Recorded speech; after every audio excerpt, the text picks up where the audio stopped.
G'day there guys, haven't hit rock bottom yet, but the good news is the worst is still yet to come. Ha! It's your main man Markee and welcome back to another episode of r/AmITheA AHole. Now if you love today's bloody genius content, I want you to sit back, relax, chuck a prawn on the barbecue, or the Barbie, I don't really care how we say it, and have a good time. Thank you. Posted by user Led Unusual. Titled, Am I the a-hole for making mother-in-law's boyfriend tier 2 at our wedding? So, we got married recently, and it had to be super low budget. Honestly, my feelings were a little hurt, because when my husband's older sister got married a year ago, mother-in-law and father-in-law, divorced, went all out. But they are against us getting married because of our ages, both 20 and not being done with school. So they did not offer to help. My parents chipped in what they could, but like I said, it was super low budget. Mother-in-law lives about 2 hours away, and we don't see her that much. She's been dating Chris for 9 months, but we never met him. She wanted to bring him to the wedding, which was fine, but to save money, we had tier 1 and tier 2. If you were in tier 1, you could pick from an Italian sausage, a steak, a hot dog, or a burger for dinner. If you were tier 2, it was just the burger or hot dog, and there was only enough cake for tier 1. Mother-in-law and Chris went up to get food, and my cousin who was grilling asked what they wanted. No one told them about the tiers, so Chris asked for steak. My husband overheard and explained the tiers. Only family and a couple best friends were tier 1. Chris was laughing but said that it was okay, but mother-in-law made a big deal. She called us rude and tacky 3 times. My husband told her to stop causing a scene, and Chris said that it was really okay, but she was clearly pissy. Mother-in-law texted us the next morning that our party was embarrassing, and that we are tacky. Most of the people seemed to get that we were saving money, and I didn't have any complaints. Father-in-law and sister-in-law agree with mother-in-law though, and said that we were bad hosts.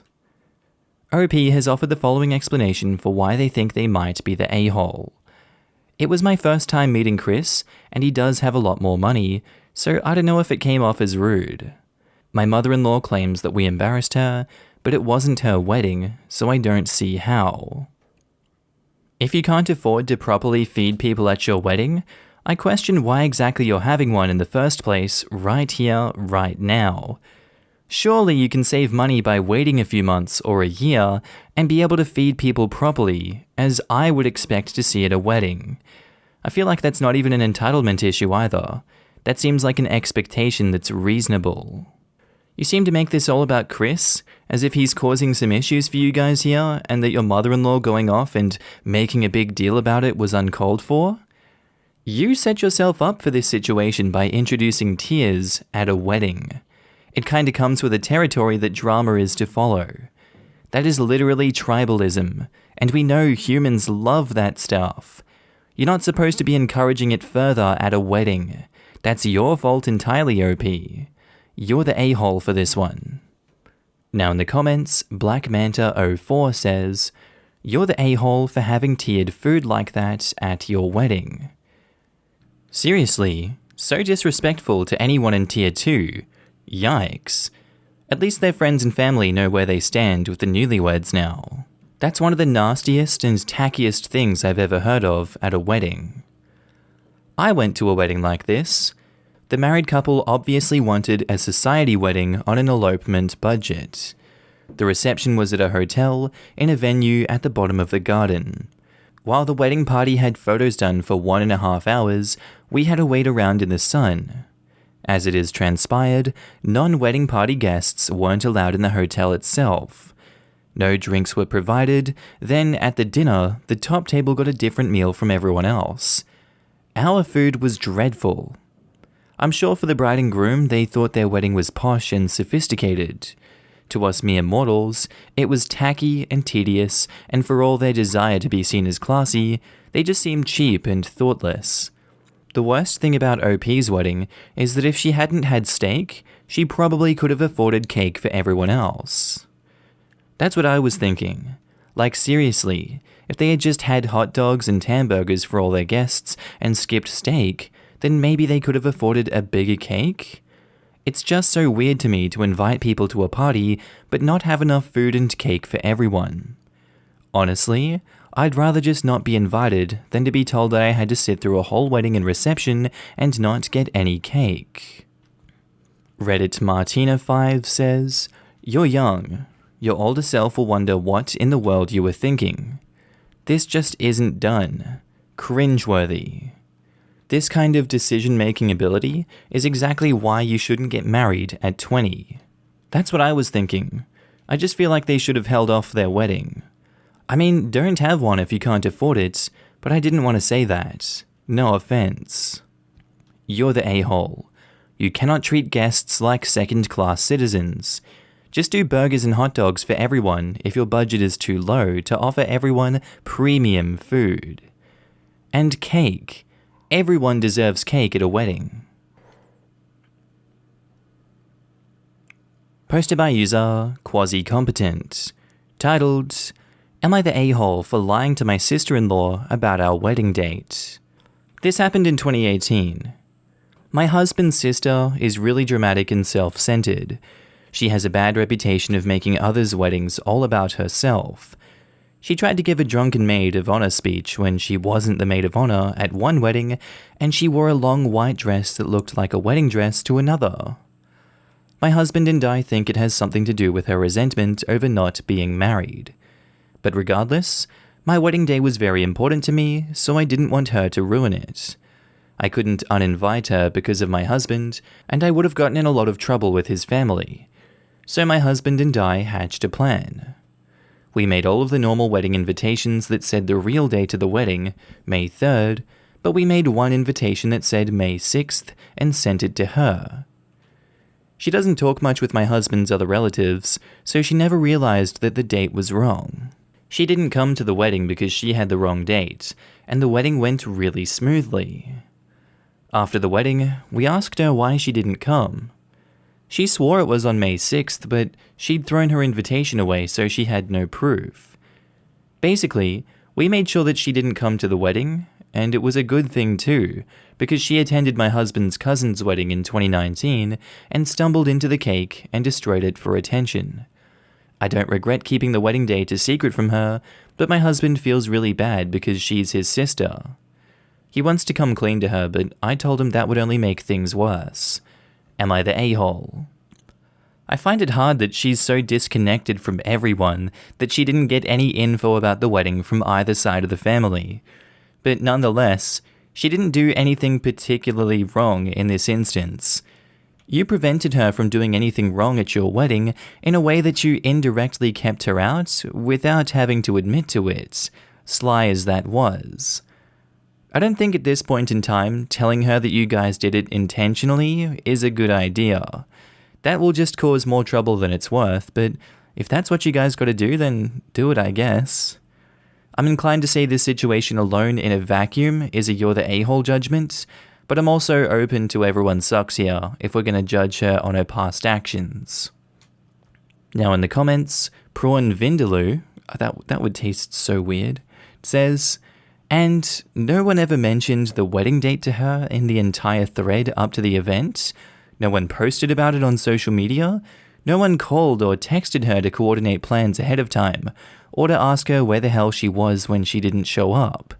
Her entire involvement with her brother's wedding plans consisted of a single paper invitation." Yeah, I'm having trouble believing that nobody on husband's side of the family said a thing to her. No one. Not at all. Also, May 3rd of 2018 was a Thursday. OP replies, "May 3rd was the anniversary of the day that my husband and I started dating, so we wanted it to be our wedding date, if it matters."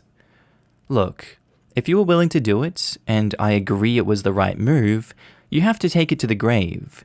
Because if you tell her, for the first time in her life, she is not the one who started it, do you know what an opportunity that would be giving it to a narcissist like that? Instead of her sabotaging and deliberately hurting others, you did it to her. So therefore, she would be justified in going after you. Someone like that will make your lives hell until the end of time. She will mess with your kids, she will mess with you will regret opening your mouth. The fact that no one in your extended family mentioned it to her means that people agreed with you and were trying to help. If your husband opens his mouth now, you're both going to regret it. Everyone sucks here. Your sister-in-law is the a-hole because of the way that she acts at weddings. You and your husband are the a-hole because you stated that you couldn't uninvite her because my husband and I would have gotten in a lot of trouble with his family, but then stated that she doesn't talk much with my husband's other relatives. So I highly doubt that this is the case. You then took it a step further and asked her why she didn't attend and gaslit her into thinking that she was wrong. I see your point, but that was a really big lie. It's done and you got what you wanted, so it's too late to fix. I think husband should never tell his sister. If I was his sister, and I don't think I've ruined a wedding or anything, I would never talk to him again. Are you sure she threw it away? I tend to lose things, but I don't usually throw them away. If she comes across it, she'll show it to the whole family. Couldn't you have talked to his parents or enlist help from your friends or his mum? I have heard of people doing this. This just seems like it's just going to have to sit as a secret. Unless, like, she's an addict and stays straight for 5 years, I would never tell her. She may be a terrible guest. She sounds like Brooke Shields' mum when she drinks, but giving her the wrong date. I don't know. It seems really more unkind than inviting her at all. If you had a friend who, for whatever reason, did not want you at her wedding, would you rather not be invited or show up on the wrong date? It's like ghosting his sister. Not only that, she probably incurred some expenses to attend a wedding she never had a chance of attending. OP and her husband are cowards. They should have either not invited her and told her why, or invited her and put her on notice about her behavior with someone appointed to watch her and escort her out at the first sign of trouble. This was just wrong no matter what way you look at it. Posted by user TA Constellation, titled, Am I the a-hole for refusing to honor my wife's deceased best friend in our daughter's name? In January 2020, my wife's best friend died. It was shocking and her death has left a hole in all our hearts. It hit my wife really hard and she's still working through it in therapy. A decision I support wholeheartedly. I have been as supportive as possible, and have taken on the vast majority of childcare in the past year in order to give her a bit of a breather when she comes home from work. In sickness and in health, right? My wife got pregnant with our third child and third daughter. Our first, 4, and second daughter's, 18-month-old, name was our dream name, and had a lot of sentimental value to us. I don't want to say the exact names, but I feel it's important to express the vibe of the name. So think Alessandra Eve and Elodie Blair. Elegant, uncommon, but not unique, and easy to spell. I am very into names, so naming my children, and even pets, is something I take seriously and actively enjoy. I stress that both myself and my wife were equal in naming our daughters, and by no stretch of the imagination were either one of us left out. My wife, while also into names, is less so than me. Her best friend was a self-claimed hippie, and big into astrology. Around the time we were naming our daughters, wife talked to her friend about names, who always said there was only one name that she wanted to name her future daughter. Constellation V. My wife now is intent on naming our daughters this name as a way to honor her friends and carry on her legacy. Constellation sticks out like a sore thumb. V I can work with, as both Vivian and Violet were on our list both times, and V can be a nickname for either of those. My wife maintains that we have already used up all girls' names sentimental to us, so we can honor her friend. Besides, she wants to primarily use the nickname Stella, with Constellation as the legal name, as it fits well enough with our daughters. I disagree, and even if it did, I'm very against naming a child a name that you can never call them, as it causes way too much confusion. The last straw for me was when she told 4-year-old behind my back that the baby's name is Constellation. I only found out when I was putting her to bed, and Alessandra said, "Daddy, are you looking forward to meeting Constellation? Mummy said she's going to be beautiful like Auntie. Her name's funny though." I was fuming, as I don't like my kid being used as a tool against me, and also cemented that a child can't pronounce the name and finds it funny, which I believe is crucial for if you want your child to survive school. I confronted my wife, and she got defensive and we fought. I think I may be the a-hole, as I responded that she doesn't have our future daughter's best interests at heart by landing her with a stupid name. And if she doesn't cooperate with finding a more suitable name, I will come up with one from the list we both like when we had our daughters, and register it while she is still immobile from the C-section. I hate that it's come to this, but a bad name can really set you back in life, and it's a hill I'm prepared to die on. Am I the a-hole? I was pretty well on your side until the end there, where you decided to just drop a nuclear bomb on the situation. Dear God, what was that, OP? That's straight up psycho vibes you've just given off there. You're like, if I can't name the child, then I'll wait till my wife is paralyzed, immobile. She can't stop me, and I won't allow that cringe name in her dead friend's honor to ever exist in this world, because I have the power now. I'm prepared to die before having some goddamn decency or sanity. Like, your wife isn't without sin in this situation either. I don't agree with her trying to force you into a name that you aren't comfortable with. And I disagree with her telling the 4-year-old the child's name as a manipulation tactic, knowing that they would mention it to you. Everyone sucks here in this situation, and I want you guys to sit down and handle this one as adults and not petulant children who get mad and passive-aggressive when one doesn't get their way. Now in the comments, Blackberry Beetle says, "Everyone sucks here. I was with you until you said that you'd go behind her back and write a name that you thought of while your wife recovers. In a way, that's just as scummy as her telling your daughter the name she wants is the name of the baby. With baby names, it's 2 yes and 1 no. Your wife needs to let this name go and think of a different one. Maybe you guys can compromise with Constance, since it kinda sounds like Constellation? Your daughter was basically an example of how your unborn child's peers will treat her and her name. Your wife needs to see that. However, don't threaten your wife that you'll choose a name yourself. You both need to think of a name that you both like. Or maybe just Stella V? Like legal name is Stella. It's relatively uncommon, easy to pronounce, and still honors the friend. I have good authority on my first 2 points as another Stella, lol. This kinda sounds like Sailor V to me, which could be annoying but probably isn't a deal breaker. Everyone sucks here. Going behind her back, no. Agree about names. My brother was named after a French friend of my parents, Americans, Jacques. It's a lovely name, and boy did it get twisted. Jackass and Jockstrap were the most common. I was also given an unusual name, but it became a favorite on soap operas when I was a teenager, so it's pretty common now. Fortunately, it didn't get twisted. Names are very important. Stella V sounds like it would honor your wife's friends and not traumatize the child growing up. Everyone sucks here. Her for being unreasonable, and you for threatening to use her condition against her.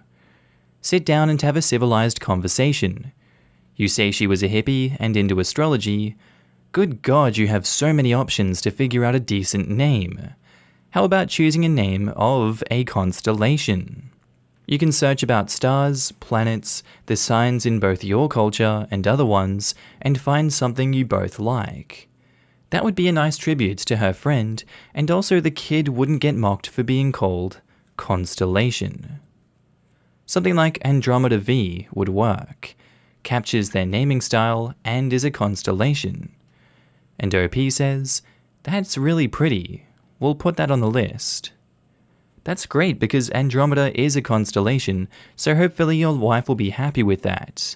However, do not write down the baby's name when your wife is unconscious. She could easily prevent you from coming inside when she is giving birth, and she could easily tell the nurse what she wants the name to be either way. You're setting up for a lot of issues if you do this, and you would be a massive a-hole if you do this. And Sharp of You says, Stella! A streetcar named Desire. Jokes aside, Stella isn't a terrible name, but Constellation is. Vivian Stella, Violet Stella would be good options. Both parents should agree on baby names. Everyone sucks here. And OP replies, I know Stella too well. I had to write a dissertation on that goddamn play, lol. The name I'm planning on suggesting is Vivian Celeste, which has a similar astrology feel. Vivienne also has a sentimental meaning to me and means life, which is cool. Our surname, as well as one of our daughter's names, I used fake names with a similar vibe in the post, is a bit too clashy with Stella, and the streetcar reference is a bit of a put-off as well. Still have cold sweats thinking about staying up all night analysing Blanche, Stella, and Stanley. Funnily enough, my wife suggested Blanche for a middle name for our second daughter, but we didn't use it. And OP puts an update at the end of their post. Update. Apologize to my wife for my comments. I can see that I was totally in the wrong. I went through on why Constellation V was a bad name, and she agreed that it was best for both parents to be 100% on board, but is still keen to have a name that sums up her friends. We are reading through your suggestions. She likes Celeste, Estelle, and Vivienne. Thank you guys for your comments. Posted by user ThrowawayQJWNN, titled, Am I the a-hole for telling my wife to calm down because my mum's just trying to help? So my wife, 35 female, gave birth to our son a couple months ago. Since then, she's become a zombie-like in personality and appearance. I found out for the first time how bad it is to be up close to somebody who is out in the Arizona heat doing errands and chores, who also doesn't shower for 3 days straight. When I try to talk to her, she's always passed out in front of the TV or by our son's crib and crying. When we try and go out in public together or want to go for a swim in our pool, she always wears very much laundry day clothes, and even when we're by the pool, she just dips her feet in and wears a 10-year-old sweatshirt over her swimsuit. It's really killed the love, tolerance, and attraction between us. My mum visited us today, and my wife was wearing boxy old clothes that have all kinds of fluids on them. My mum said the baby was sleeping right now, and suggested my wife go take a shower and get into clothes that are more pleasant. My wife said she's fine. My mum patted her on the back and said that her hair is so stringy, and that can't be good for anyone, and asked when the last time she had a shower was. She said that she used to always smell so good and be dressed so well, and that she could make more of an effort. She ended with, taking care of your appearance doesn't stop when the kids come. My wife got exceptionally upset and accused me of side-eyeing her stretch marks when she wore her old dresses. She then left the room and said she was taking a nap. My mum said she sees she's not welcome right now, and I told her to not be ridiculous, and this was my house too, and I wanted her to stay. I went to where my wife was and told her that my mum wasn't exactly wrong in noticing how she's basically given up on herself, and that she used to love doing and styling her previously long and shiny hair and getting compliments for it. I also said that my mum was almost ready to leave, and we should never make my mum feel unwelcome when she's just trying to be helpful. My wife snapped that my mum could do whatever she wants, and then started crying and saying that she wanted to nap. Am I the a-hole? Jesus, all you talk about is how ugly your wife is and how all she does is care for your kid, and she can't handle all the work that she does, yet you don't seem to be offering any good solutions for her here. All you care about is yourself and keeping your mother healthy and happy. It seems like you've created an unhealthy dynamic between yourself and your wife. Like, who cares what she wears? Who cares if she looks bad sometimes? People are allowed to wear what they want. Partners should care about the health and well-being of their significant others, not attack them for being in a slump. I'd be surprised if she stays with you, honestly. You sound insufferable. You're the a-hole. Now in the comments, Markee Moo says, Info. How much of the childcare are you doing? What other support has your wife got? Does she have family around? Does she get time apart from when your child naps to do stuff? Because if the child is napping but no one else is watching, she's still on duty. Who watches the baby when she showers? Your mother just told your wife that she wasn't doing a good job. Your wife sounds devastated by the changes in her body, exhausted and possibly suffering from PND. Perhaps she needs someone to be kind to her. And OP replies, My mum told me that she also had a bit of postpartum, but she got through it partly by taking care of herself and making an effort to be presentable in public. That's not how PPD works. Your mum isn't helping, she needs to go. This. My mum said the exact same thing to me. You don't know what's going through her head. Sometimes a simple dress-up doesn't fix it. This is why women are scared to say anything. That's why I was scared to say anything. You're the a-hole. Please encourage your wife to speak with a professional because this sounds like postnatal depression. Also, do you have any idea how draining it is looking after a newborn baby? Appearance isn't exactly top of the priority list. How much do you do to parent your child? Or is it that you work, therefore all care is your wife's responsibility? It sounds like you have no idea how tough this time is for a new mom. OP replies, My mum also had postpartum years ago, and she said having a schedule and taking pride in yourself is a great way to snap out of depressive states. I'm just asking my wife to at least make herself more presentable. No? Get your wife to the doctor now. PPD is no joke and can turn very serious. You're the a-hole for not supporting your wife. Why can't she call the doctor herself? Do I have to reintroduce the concept of an iPhone to her now? What happens to the babies who don't cry? They don't get fed. Same concept. Do you even like your wife? Not when she's not a hole he can stick his mother lover into. Oh, come on. Info. How much of the childcare are you doing, and does your wife get a chance to shower and sleep? And OP replies, My wife seems to be under the impression that there's this conspiracy to mummy track her at work. So I'm working a lot. But yes, she, like everybody else, can squeeze in 15 minutes for a shower. I have friends who are bankers and work 80 plus hours a week, and they can stay dressed to the nines and smell perfectly good. Did those bankers just give birth? Your wife is clearly suffering from PPD. Get some damn empathy for the woman you supposedly love. OP replies, Bankers can't be mothers? Don't be obtuse. We're not talking about women who go back into the workforce after having kids. His comparison is not relevant because those bankers working 80 hours a week obviously didn't go from the hospital popping out a baby, then right back to the office. Your wife just had a baby and is clearly suffering from PPD. OP replies, But let's be real, those bankers unequivocally have less time to shower than my wife does.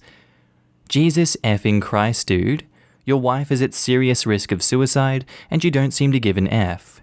She's severely mentally unwell and she needs your support and compassion, not your judgmental a-holery.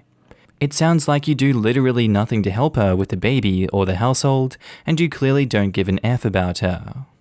And last two comments just because it gets worse. Info. Do you even love or care about your wife? Because according to your incredibly disgusting responses, you only care about how effable she is. I hope she divorces you. That way you can keep masturbating to your mother. Edit. You're the a-hole and one of the worst I've ever seen in this subreddit. And OP's reply. You may not believe it, but I loved her passionately in our 20s when we got married. But now I just keep looking at her and feel a deep sense of disappointment that I cannot see the woman I married. We've had talks about it, and I just can't feel the love anymore. Believe me, I long to be able to love her, but I cannot. I can't help the feelings of disgust and resentment towards her, even though she had my child. I can only be polite to her by reminding me that she is the mother of my kid, but as a lover, it's gone. I can't help it, and I don't think I can hide it from her.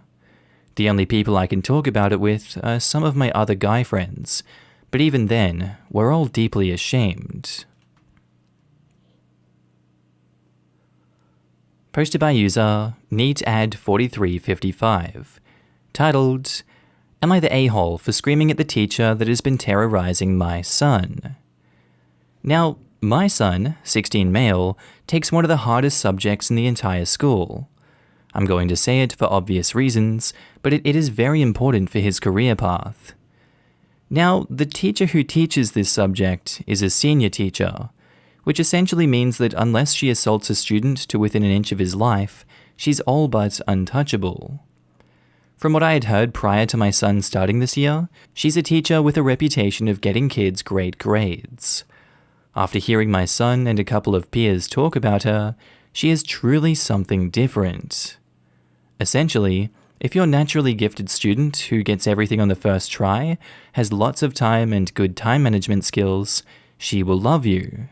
She'll crack jokes, give you special treatment like clearance for specific experiments, which she won't give other students. She'll allow extra time for questions from these students and is an overall angel to them. However, if you're a student who doesn't get everything at first glance, you may as well spit in her face. She will scream at you for 15 minutes for getting a question wrong, she'll send you out of her class in a second for even daring to speak out of turn in her class, and she'll call you out in the front of the whole class constantly if you're a bad student. My son is unfortunately not a great student, and failed the first test. Not for lack of trying. He's been staying up till 12 to study, and we've even gotten him a tutor. Something which this teacher has given him crap for. Now, she typically views tuition as a waste of money and called me into the school to tell me to stop sending him for tuition and that all she does would be enough if he simply revised and studied. Thing is, he never really learns anything because half of the lesson in the class is spent screaming at a student of the class as a whole, and the other half is spent learning. If you don't understand on the first try, she scares the students into not even asking her to explain it again. I told her we would not be stopping him from tuition, but didn't outline the reasons. She kept on pushing until eventually she pushed me hard enough that I started yelling at her. Telling her about how my son has been coming home every day and barely eating, barely sleeping, surviving on coffee to simply pass her class. I literally haven't seen him smile at all since he started this class, and it scares me. I ended up saying some not so nice things, and while most of the other parents are on my side, some have told me I was way out of line. If the teacher truly is as much of a piece of flaming hot garbage as you make them out to be, where they'll humiliate students for half the lesson to the detriment of everyone else, then yeah, I'm on your side for that one. For them to tell you not to get extra help for your child, whilst also not doing their duty as a teacher and then mentally attacking and breaking down the child, they are absolutely the a-hole for that. However, I know your heart was in the right place when you went in talking to them through it, and it seems that they did push you to where you ended there. I don't think screaming at this person and unloading a litany of harsh insults like you did was the right thing to do though. This probably won't get the desired outcome from the teacher that you'd expect. It also doesn't look good or reflect well on you as a parent in the wider parenting community of the school. I'm gonna have to go with everyone sucks here. I don't condone the actions of either of you guys in this situation, but I understand why it happened. Now in the comments, Right Math says, a lot of this reads as hyperbole. I'd be interested to hear the teacher's perspective, since this is written in a way to justify your actions as much as possible. Of course you're coming off as not the a-hole. Yeah, you can't have it both ways, OP. The teacher is truly something different and gets kids great grades, yet no one learning anything in class because of all the yelling. Actually, most of this makes sense if the kid is in a JEE coaching class in India. It's often the way that they teach, and through sheer effort, the children do end up getting good grades in standardized exams. This is the way my uni worked as well. It's known for its students getting great grades or dropping out. The teaching is horrifically bad, but the students bust their asses teaching themselves the material and therefore get good grades. One employer I interviewed at said they loved hiring students from my uni because they're great at teaching themselves the work. Webby Vanderquack says, "Everyone sucks here. You're both screaming, but when she does it, it's terrorizing, and when you do it, it's justice. My son has been coming home every day and barely eating, barely sleeping, surviving on coffees to simply pass her class. Then take him out of that class, out of the school if necessary. It is very important for his career path. He's 16. His physical and mental well-being are more important than his career path. This isn't just about pressure from his teacher, it's also about pressure from himself, his parents, or both." I agree. It sounds as if OP's son is struggling in school as it is. Lack of sleep and food will not help that at all. Will it be worth it in a few months and years' time when he potentially fails his final exam, meaning that all that stress and time was wasted? And OP letting him survive on coffee and no sleep doesn't exactly make him look good. I'm 18, and at 16 I was struggling with anxiety and depression for various reasons. Whatever the reason, you cannot put your son's important class before his mental health. I had to delay taking important classes myself to focus on my health, and you know what? It's fine. The teacher is not going to let your son off the hook after you yelled and insulted them. You've basically beaten a dead horse. Posted by user FairVanilla5626, titled, "Am I the a-hole for planning family vacations that my sister-in-law can't afford?" So I come from a large family with 2 sisters and 2 brothers. My younger brother got married in college, and they both dropped out and moved to LA to try and make the acting and singing thing work, which failed by the way. They now work as bartenders and do some music tutoring on the side. My family has this tradition of going on a big summer and winter vacation every year. We pick cool places that we want to visit, and it's always a good time. Our kids love them. However, younger brother and sister-in-law can never afford these vacations, and my father refuses to help him out because he's always disappointed in him. This year, after the pandemic ends, we were planning on going to Japan and Iceland for our 2 vacations. My sister and I get really excited about planning these, and posted about it in our family group chat. My sister-in-law talked to us about it during Christmas, and said that she was hurt that she could never come on these things, and asked if there was some kind of way to bring the cost down for them. I told her I didn't think it was very fair of her to ask my entire family and our children to get worse accommodation and lessen the quality of our vacations just to make her happy, or for her to ask us to help her pay for the vacation when they already go to my parents multiple times a year because they're falling behind on rent money. The rest of my family pretty much agreed with me, and sister-in-law and little brother got pissed at us and went no contact again, which usually lasts a couple of months till they come crawling back to my father about needing some cash. Am I the a-hole? Edit. Some people have been saying we should do a cheap domestic trip with them. We already get together at my parents' beach house for Thanksgiving and Christmas, so I'd think that would count. Apart from that, a lot of us work in corporate, so when we do use our PTOs, we want to use them towards something we want, not something sister-in-law can afford like Yosemite National Park. None of us like camping, and we like to travel and explore the world. I don't know why we have to compromise because of her bad life decisions. I don't have much to say about this one, other than you sound like a terrible person, and it's probably better they don't go on vacation with you. They don't make as much money as you, therefore they're not valuable, and that makes them less than? Righto, OP. You must be fun at parties. You're the a-hole. Now in the comments, Anelissandra says, "You're the a-hole. This whole thing reeks of privilege. Wow." Yup, and I would say a double a-hole for what OP said about Yosemite. 10-1, they will visit nature preserves, national parks, and national wonders when they visit other places. I sort of see where OP is coming from here. I only get 2 weeks off a year, and I don't want to spend that time off at parks here in Canada. I'd much rather go to places like Europe or Africa. I think both perspectives are valid. I'm Canadian and love traveling in Canada, but because it's actually really expensive to fly domestically, and I also love exploring the world, I do both.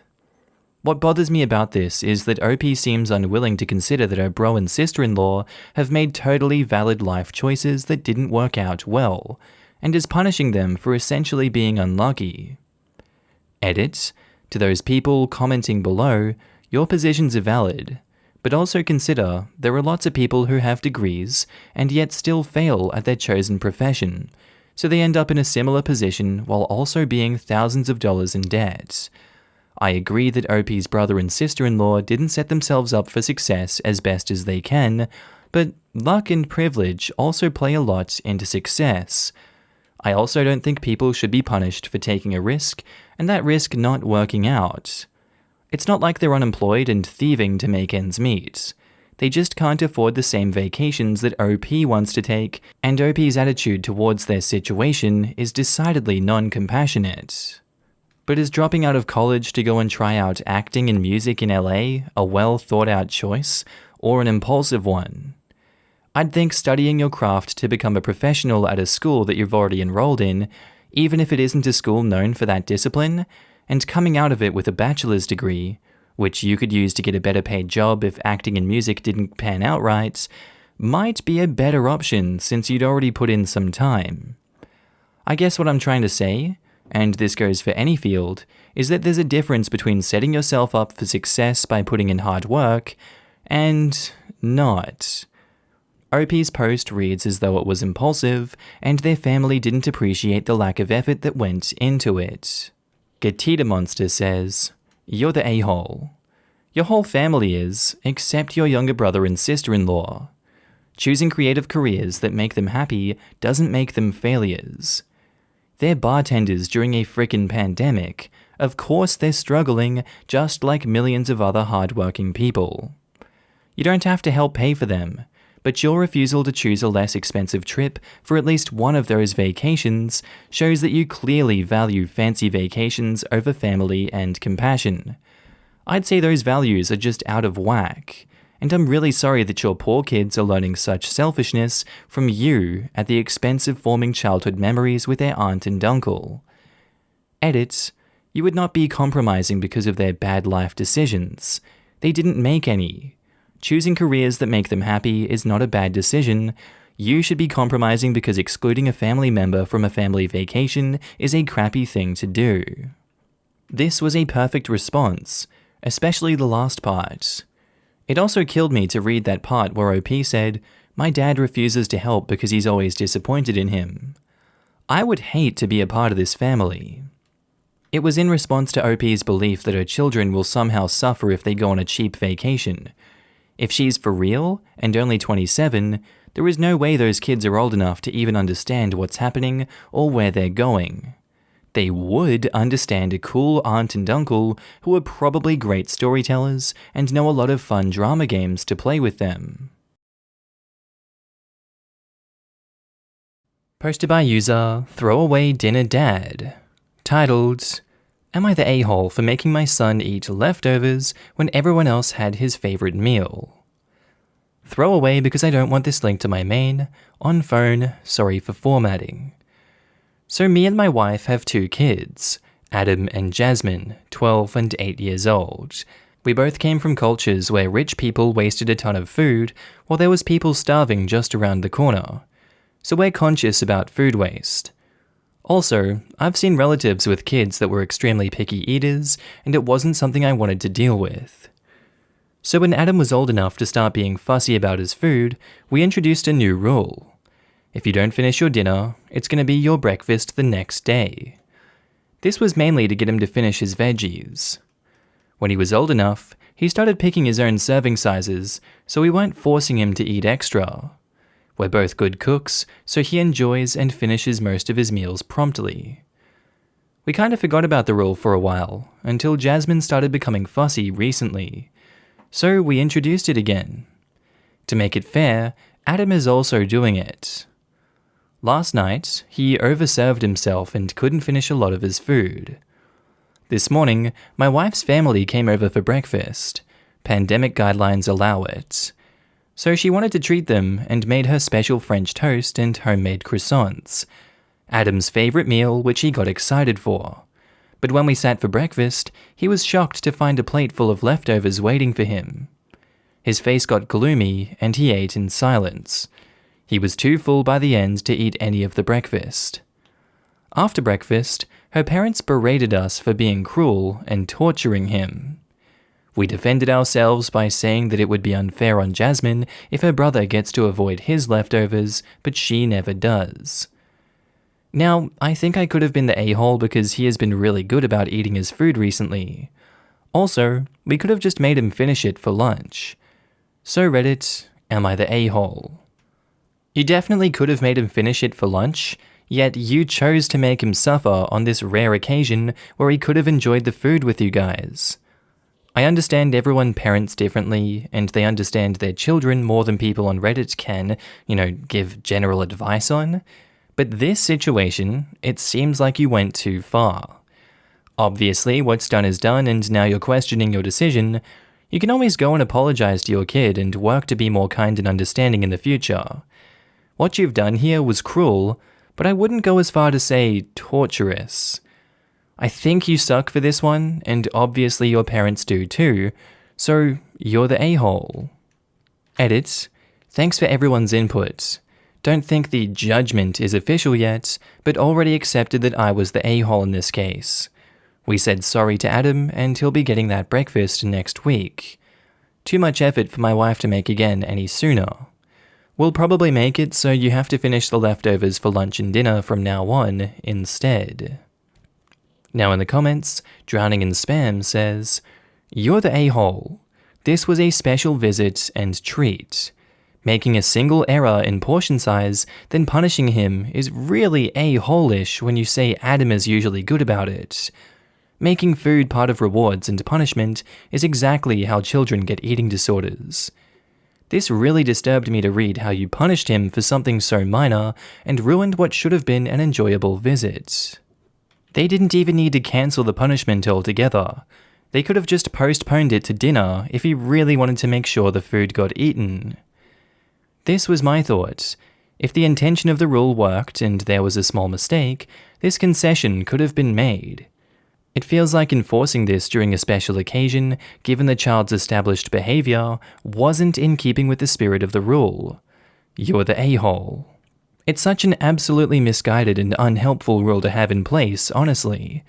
One that may very well lead to a lifetime of eating issues, and I say this as someone who was both an extremely fussy eater as a kid, and for whom punishments like the above contributed to an eating disorder.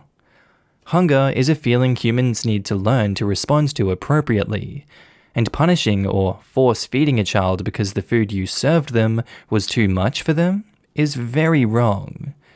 Kids also often have sensory issues relating to food, and much stronger taste buds. Kids can have extremely variable appetites, often needing more during growth spurts. The foods we like as children also have little bearing on the foods we like as adults. There's almost nothing I won't eat now, except coffee. Cooked carrots or ham or broccoli made me want to vomit as a kid, and I remember the distress of being forced to choke them down. Yet I love these foods now. Wanting your child to eat a decent number of vegetables is a good thing, but putting food they don't like on a plate and coercing them to shove it down is not going to encourage future healthy eating habits, and denying your kids food they love can also lead to serious overindulgence when they do have the power to choose for themselves. The right approach is to allow your kids to serve themselves a sensible helping. Let them figure out the right amount of food to eat for satiety instead of teaching them to clean their plate. A factor contributing to obesity and struggles in knowing what is or isn't a sensible serving. Keep serving a range of healthy vegetables and encourage them into trying everything, but don't force them to eat what they don't like. And if they don't eat it, sure, don't immediately give them dessert. Maybe encourage fruit if they become hungry later, but definitely don't shame them the next day by serving it up as a breakfast. That's as cruel as it is pointless. Another good approach is to involve kids in cooking so they can learn ways to introduce vegetables and discover things they do like. Studies show kids who get involved with cooking and preparing their food actually eat more vegetables. Something else to consider for the OP is that if they rescind this rule, it'll help their kids to see adults are fallible and that it's okay to admit it when an approach you've tried is counterproductive. The OP's aim is a good one. Eat a healthy quantity of veggies. Involve the kids in forming a family plan to work towards this healthy eating goal going forward. Edit. Just to make it clear too, I'm definitely not suggesting it's wrong to put uneaten food away as leftovers. If it's food that your child wants to eat again and wasn't hungry enough for at the time. It's just not okay to do it as a punishment with all food, regardless of whether they hate that food. For example, saying, "Oh, you didn't eat your carrots? Well, you don't get anything else to eat until they're gone." That's controlling and insane. God, as an adult, I'd never put away something I hated the taste of just to force feed myself the same thing for breakfast. And there's no gain in making your kids do this. It teaches them nothing. It's especially wrong to force them to eat it instead of their favorite family breakfast meal. And Magic Tube Socks of Joy says, "You're the a-hole. I grew up in a house where we couldn't leave the table until we cleaned our plates. Didn't matter if you weren't hungry, didn't matter if it was food that you hated, didn't matter if you were usually good about eating your vegetables. I'm 41 now. I've had a lifetime of problems with food and my weight. Food should never be a reward or a punishment, it's just food. It's not a moral or immoral thing. What you did left a scar. Your rigidity left him feeling excluded and disappointed.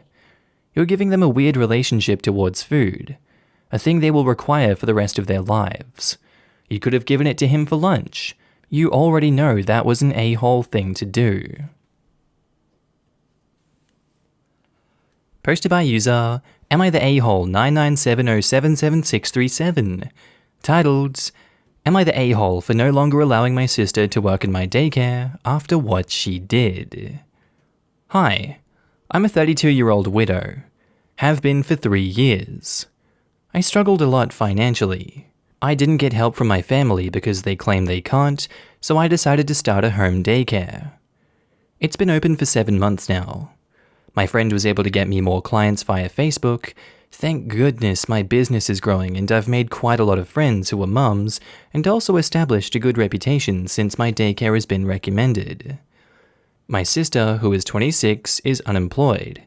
She hasn't found a job yet and she has to pay rent for her and her boyfriend. My parents suggested I let her come work with me at my daycare and I accepted since she has experience in the past. I agreed to let her come and earn her living. She got along with the other workers and things were going fine until she came to me asking about a specific child that comes to our daycare. He's 4, very well behaved for his age. I was confused after she complained about him. She said she saw his dad come over to pick him up and didn't feel comfortable when she saw him because he's a police officer and she had an unpleasant incident with the police because of something her boyfriend did that she needed therapy for and struggled a lot from. She wanted me to let the child go and tell the parent to look for another daycare. He usually arrives at 3 p.m. to pick the kid up. From what I understand, his wife is sick. I refused. I've no good reason to let the child go. My sister refused to drop it and started being mean to the dad. It was unprofessional of her. I told her to either be respectful or I won't have her work with me anymore. 2 days ago, she sent an email to the dad, telling him we won't be welcoming his kid at the daycare anymore. He came to talk to me, and I was livid when I saw the email. He asked why, and talked about his kid wanting to stay because he's friends with the other kids. Talked about not being able to find a daycare closer than ours. I lashed out at my sister and told her she's no longer able to work at the daycare because of her behavior. We got into an argument, and she left after saying that I was being unsupportive and inconsiderate. My parents called me saying I shouldn't have kicked my sister out and now causing her to lose her apartment. They argued I have no regard for my sister's trauma and I should have let the child go and support her because she's my sister. Everyone shamed me and claimed I had messed up priorities. I felt I was in the wrong for letting her struggle now without a job, but I have no reason to let go of the child as well. He wears a uniform. My aunt suggested that I ask him to get someone else to come and pick up his kid, or at least I let her leave before 3 p.m. and arrive a bit late in the morning. But others would notice the difference in treatment at the daycare. I understand that there are parents struggling, and I do all I can to help out and be supportive. Yes, she's my younger sister, but treating people like that was unprofessional of her. One thing to clarify. My sister's boyfriend is in no contact with my family due to issues. However, they said they want to support my sister and be in contact with her and support her, although they don't have a relationship with her boyfriend. That's why they keep pressuring me to help and support her. I honestly think if the rest of the family refuses to have a relationship with the boyfriend, yet expect you to maintain one with him by proxy through your younger sister's employment, then they're trying to have their cake and eat it too. Simply put, they don't have to deal with or support the sister financially if you're the one employing her, and they also don't have to have a relationship with the boyfriend because of that, since he's not coming to them for money or a place to live rent-free. Your sister is doing nothing but damaging the reputation of your business, and this is something you absolutely cannot sweep under the rug. If you allowed this to happen, where does the line get drawn with who she wants to interact with year by year? Please do kick her out and cut her off if necessary, OP. Yes, that's harsh, but you did help out. Okay, maybe you didn't do all that you could do, but there is other family members that exist out there to help those two out. For this one, not the a-hole. Now in the comments, Zenavia says, not the a-hole. You could have lost the whole business because of what she did, and you gave her plenty of warning. Even if she needed therapy, she was still being beyond unreasonable. She could have excused herself for a break at the time the cop came to come to his kid, and she'd have never needed to see him, but instead, she went behind your back and went against your explicit instructions. She got exactly what she deserves. The fact she had the nerve to send an email as if she had any authority. She is not an owner or partner, and she way overstepped her position. If any other employee pulled this stunt, they would have been fired too. She is not exempt just because she's your sister. Agreed. I'm not one to believe family over everything because family doesn't always have your interest in mind. She should have never sent the email to that family. I'm glad the father was respectful enough to talk to you before just lashing out, or even leaving bad reviews or something. Everyone should know that their actions have consequences. She was a disrespectful ass, and losing her job was the consequence. I hope she learned that lesson. From someone who strongly believes in police abolition, you are not the a-hole. While maybe your sister would not be the best person to interact directly with this particular dad, she is putting her own issues on a kid for what she believes, correctly or not, are the sins of the father. There is no reason for her to have anything against a child, or to want to rescind care on the basis of her feelings towards the father's profession. Right? I'm like, I wouldn't be best friends with the father, but holy hell is this sister whack. While 40% of cops do admit to abusing their wives, you cannot automatically assume that all of them do. There is always that one good apple. And it's like, if you see signs of abuse, then hell yes, report it. Him being a cop literally changes nothing about that aspect, but she's acting like he's already done something. He can be a crappy cop, but also not beat his children. Those two aren't automatically connected. Not the a-hole. She unilaterally made a decision about your business. If this person wasn't your sister, there would be no argument from anyone that she should be fired. Unfortunately for your sister, this is the consequence of her actions. If you're this dependent on a job for your financial stability, you don't pull stupid crap like this. Not just that, but could the cop also sue for discrimination since the sister tried to remove the child because he was a cop? Could he sue? Yeah. Would it get immediately dismissed? Yes. A cop isn't a protected class. Posted by user AmITheA trigger food. Titled, Am I the a-hole for eating a girl's trigger food in class? This just happened today, and I'm getting crap from some people in my class. I'm female 16 in concert choir at my school. I love the teacher, but this class is a joke. We've been working on the same song since January 5th and are still not done with the chorus. We only did the chorus. Our teacher lets us eat in class, and I eat a mix of healthy food and absolute crap in class. Today, I was eating a bag of Doritos, and a girl private messaged me and said that I need to put my Doritos away because she has an eating disorder and they trigger her. I said no because I was hungry, so she turned on her mic and said, "Hey OP, Doritos are one of my trigger foods, can you put your food away?" My teacher said that I'm fine, but like half the girls in the class agreed with her that I need to put them away. My teacher gave me permission to turn my camera off. District policy is to keep cameras on unless you have a teacher's permission to turn it off, and I thought it was a problem solved, but I started getting texts and messages in the chat that I'm being a bear. I told them, I'm allergic to seafood, so if you're eating sushi, does it mean I get to tell you to stop because it makes me upset that I can't have it? And they said it's different, so I wanted to know if I'm the a-hole. This isn't a big enough trigger, in my mind, to warrant putting the Doritos away.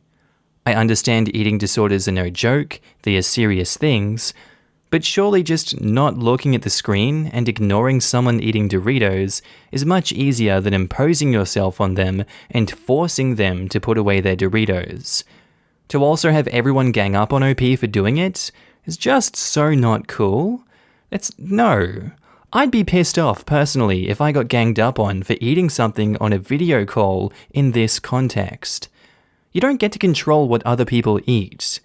In times of stress and situations like this, you obviously can't control how you feel, but you can control how you react to this. This girl is reacting in a way that I disagree with personally, and I think she's an a-hole for that, plain and simple. The teacher did an okay job, I guess, by allowing OP to turn the camera off, but I don't think it really solved the problem at all. This year sucks, man. Why does this have to be a thing? Not the a-hole. Now in the comments, KitP88 says, not the a-hole. It's unfair of her to impose her own restrictions on you. No therapist would recommend that. She has to learn to cope with triggers, not avoid them. This. Coming from dealing with ED myself, it's surprising to me that she denounced that to the class to begin with. How are you to know previously? Not the a-hole. Adjusting to this idea of virtual classes is so odd for me. Why was she looking at you? Do you all have to stare at each other in class, or... Anyway, I don't normally comment, but I did want to jump in and mention to be mindful of your analogies when defending yourself. Although they're being rude by continuing to badger you, being allergic is not the same. Just trying to respect the depth of emotional and psychological issues involved. People that aren't her, continuing to come after you, are the a-holes, and you should ignore them. Yeah, being allergic is a legitimate reason to ask someone not to have food near you, because it could actually kill you, not just trigger you to make bad choices. But they're not near each other. This is the ridiculous part. They're attending classes virtually. The other person can just, I don't know, look away, rearrange her screen so that OP is on a different page. I'm sure a choir is big enough that there's several pages of cams going. And OP says, there were 4 pages. She's attention whoring then, plain and simple. She could have resolved this without bringing anyone into it.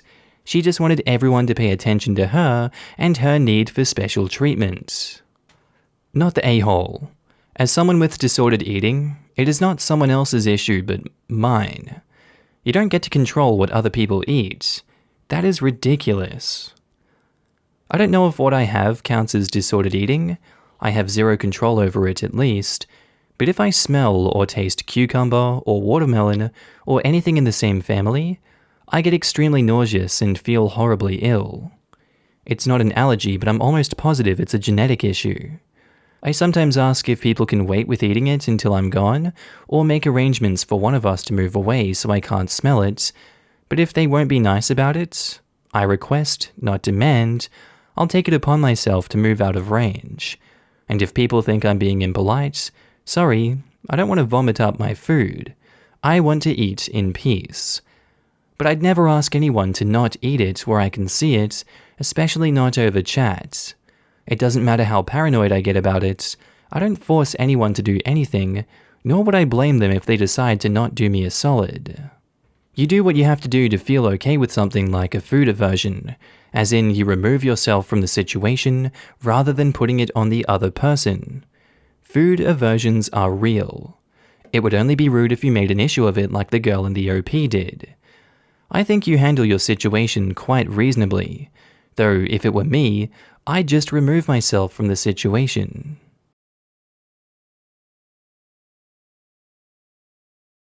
Posted by user Am I the A-hole dress issue. Titled, Am I the a-hole for convincing my cousin not to choose a specific wedding dress because I wanted it myself? I'm going to be completely upfront. I may have done a despicable thing. I'm 26 female, getting married to my partner, 28 male of 7 years, at the end of the year. My cousin, 30 female, is also getting married a month after my wedding. Due to our weddings being close together, my cousin and I have been bonding over it. A few weeks ago, my cousin and I went out to lunch, and afterwards, we decided to go to a bridal store to browse the dresses. My cousin spotted a dress that she loved, and I did too. I've been having a tough time finding the perfect dress, and this was the first dress I've come across that I could genuinely imagine myself wearing. But my cousin seemed to really like it, and so I started saying negative things about the dress and how she'd suit a dress with straps instead of long sleeves, etc. I succeeded in convincing her that the dress wasn't for her, and a week later, I went back to the store with my sister and best friends to try the dress on, and well, I ended up picking it as my wedding dress. I highly doubt that she will remember the dress by the time my wedding day comes around, so I didn't expect any drama to occur. 2 days ago, my cousin messaged me excitedly to tell me that she finally chose her wedding dress, and well, it's the exact same dress from the store that I chose. I had no choice but to tell her that I got the dress as well. She was confused because she thought that I hated the dress, so I told her the truth that I only lied because I wanted the dress for myself, and now she's pissed off and she's calling me a snake. I am stressing out. I don't want to wear the same wedding gown as my cousin, and now my cousin is so mad at me. I guess I can see why I might be the villain here, but on the other hand, I wanted the dress. It's in my price range, and it's the exact style that I was looking for. I was simply trying to protect my dream wedding dress, and I don't think I'm a bad person for that. Am I the a-hole? If it makes you feel any better, OP, I think you are a bad person for that because this was an absolutely disingenuous thing to do. You knew what you were doing and why you were doing it. How did you not think your cousin would be mad if she hadn't picked the dress and then saw you wearing it at your wedding? You obviously are incredibly short-sighted if you didn't think that one through at all. Go get some help, OP. And I think she's right in calling you a snake. You're the a-hole. Now in the comments, Yuki Daviji says, You're the a-hole. She found a dress she loved for her wedding. Her wearing that dress for her wedding doesn't mean you can't wear it for yours. But you tried to manipulate her because you had to be the only one with that dress. You decided to be selfish and steer someone away from something they really, really loved because you had to be 1000% special. Newsflash, the dress wasn't custom made. Other brides were wearing it at their weddings. It's not just your dress. And your selfish manipulation caused all this drama. But OP's wedding is special, so I'm sure no other bride will wear the same dress. And to be honest, Very few people are going to remember the specifics of the wedding dress. The only wedding dress I recall from someone's wedding was before the pandemic. My friend had a lime green wedding dress. Every other white dress that has lace and a veil look the same to me. I might notice that it has sleeves or that it's puffy, but unless the dress is really unusual or has some outstanding feature, no one really gives an F. I mean, OP sank her relationship with her cousin over a dress that people really aren't going to be paying attention to, and for pictures she probably won't look at after a couple months. People put a lot of effort into their weddings, thinking that it's going to be the highlight of their relationship, and then they end up alienating a whole bunch of people over stupid crap like this. Plus, OP is getting married first, so even if the dresses were identical, they would see OP first, so the cousin would be copying if someone were to be a jerk about that sort of thing. They're cousins, getting married a month apart. You can pretend people won't notice it's the same dress, but they will. That said, OP shouldn't have lied about it and been straight up with her cousin that she wanted the dress too. I can guarantee that the cousin would have noticed it was the same dress, and then the crap would have hit the fan. Which is why you don't lie about it. You tell your cousin, hey, I like that dress as well, how would you feel about us both getting the same dress? Darcy Knits says, you're the a-hole because you lied. You didn't have the courage to say, I love it too and would really like it for my wedding. Heck, you guys could have had a bonding moment and decided to both wear the same dress. After all, it's not like your wedding pictures are going to be hanging next to each other, and it's kind of cute. But now you're just the a-hole who chose to lie to your cousin so you could have what you wanted. 2 of my cousins wore the same dress to prom. Not the same design, but the actual same dress. They went to different schools, so one of them wore it, and then it was sent to the other. A few alterations for fit, and she wore it a few weeks later. They both looked stunning. It was a dress that neither could have afforded on their own, and I still think it's just about the cutest thing ever. Obviously, OP, I don't think you should literally wear the same actual dress with your cousin, though I mean, you could have, I guess. But you could have shared, or at the very least you could have been honest. Posted by user ThruAwee22678, titled, Am I the a-hole for laughing at my friend for buying my girlfriend flowers on Valentine's Day? So I'm a senior in high school and have been dating my girlfriend for a year and a half.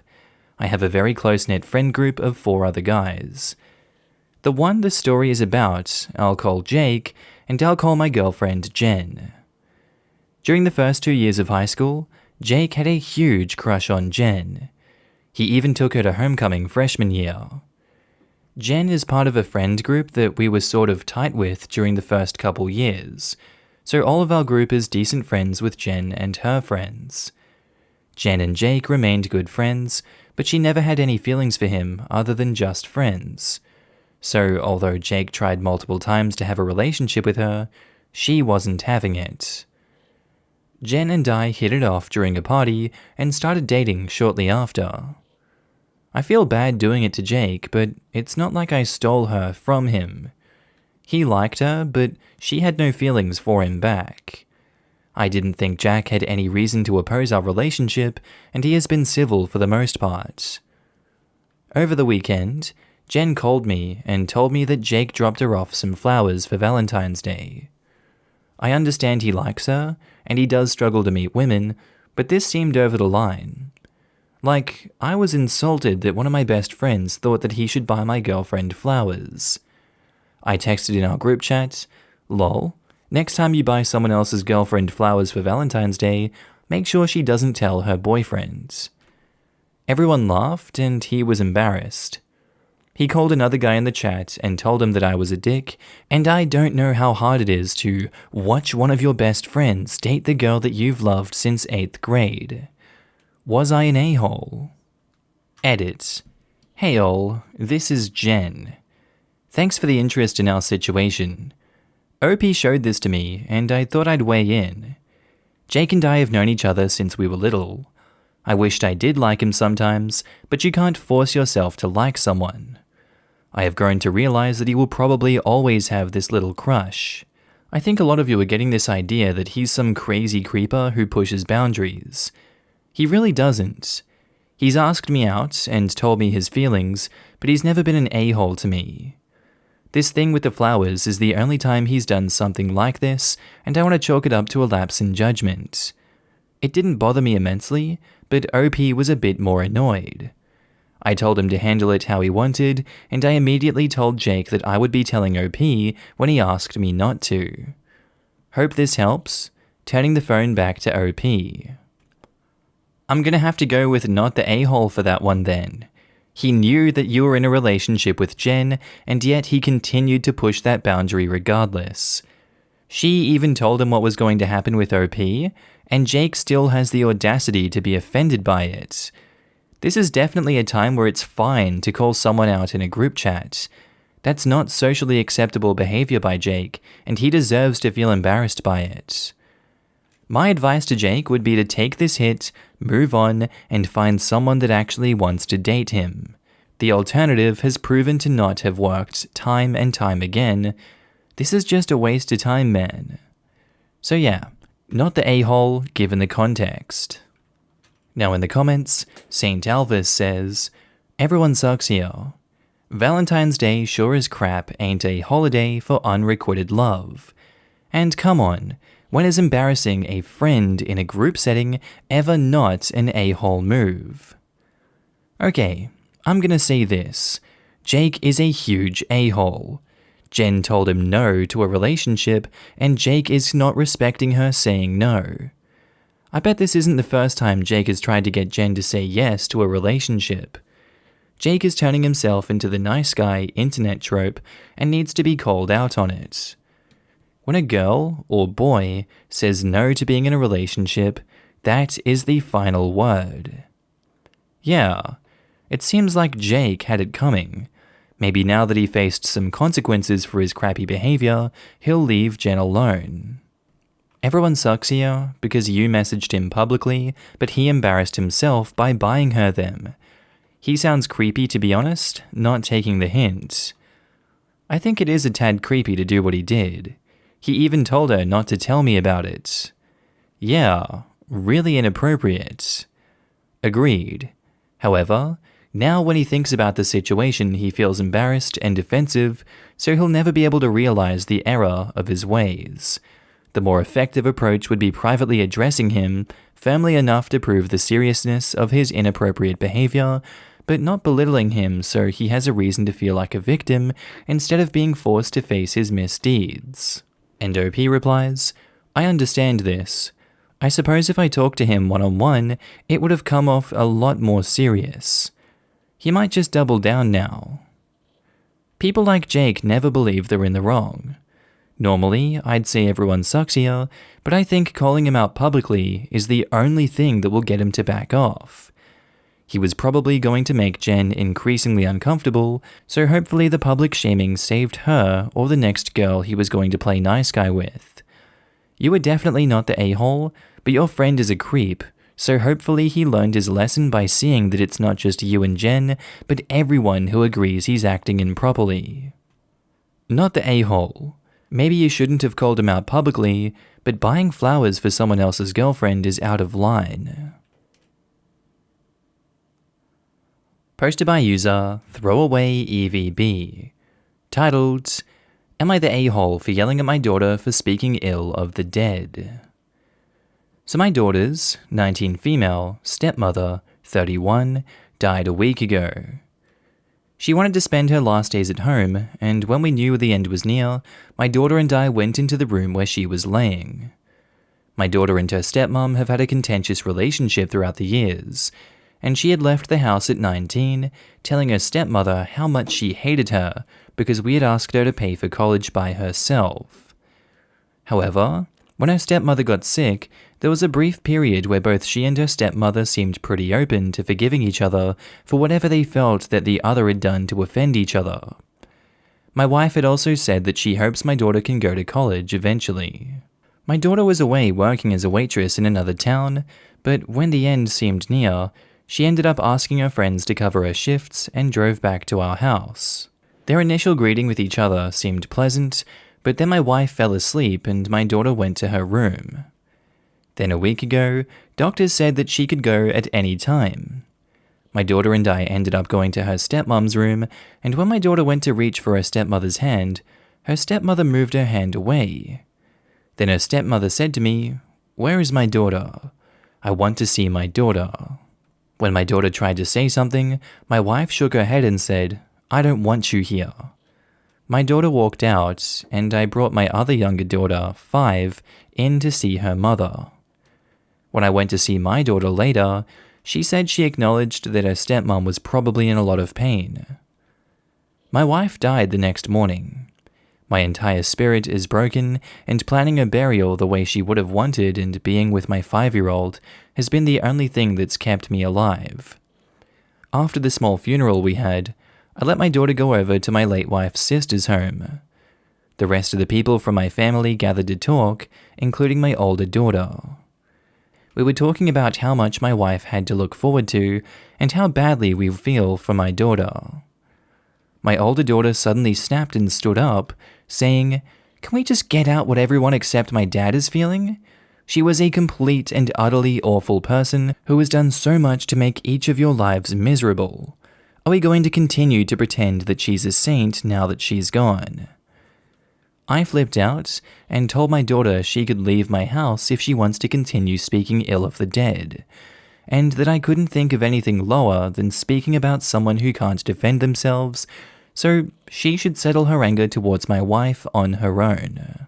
My daughter ended up packing up her things and saying that she was leaving. My relatives all got mad at me and asked if I was making talking about what kind of person my late life was taboo forever. I told them that I didn't want to hear of it, especially when we just buried her. Am I the a-hole? OP has offered the following explanation for why they think they might be the a-hole. I might be the a-hole for the scale of my reaction, however, I had just buried the love of my life, and my daughter knew that this was inappropriate. I feel like you're leaving out a lot of the parts of this story where your wife did things to your daughter to earn the reputation she has amongst your family.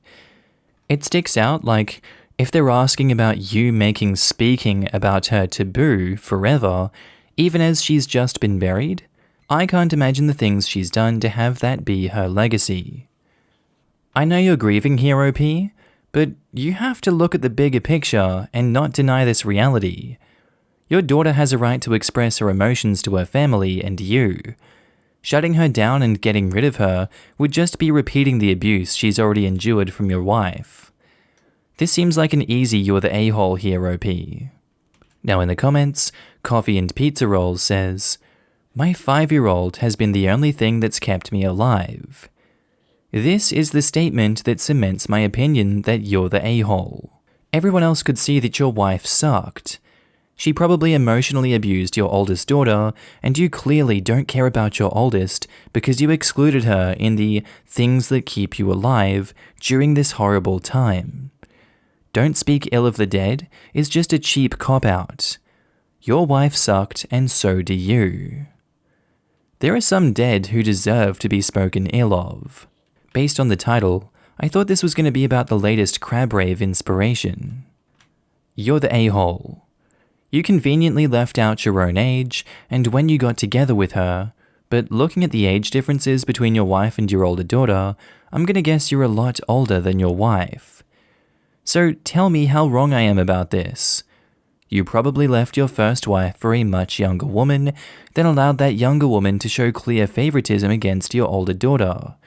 So you basically traded your first wife and family for a shiny new wife and family and expected your older daughter to just be okay with it?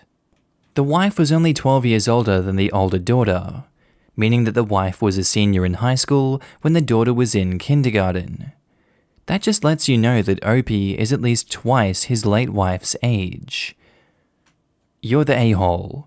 You married a woman you allowed to mistreat your daughter, and you showed obvious favoritism for your daughter that you shared with her. I'm sorry for your loss, but it doesn't make you less of an a-hole in this situation. You didn't really answer the question. Was she a bad person? Put aside the hand thing at the end. Those who have spent time with a dying person know they are often not the person they knew. Their brain is deteriorating, and they are not as aware of or as in control of what they are seeing, and I hope you explained this to your daughter. Why did she blame the stepmom for a decision that you made as a couple regarding college?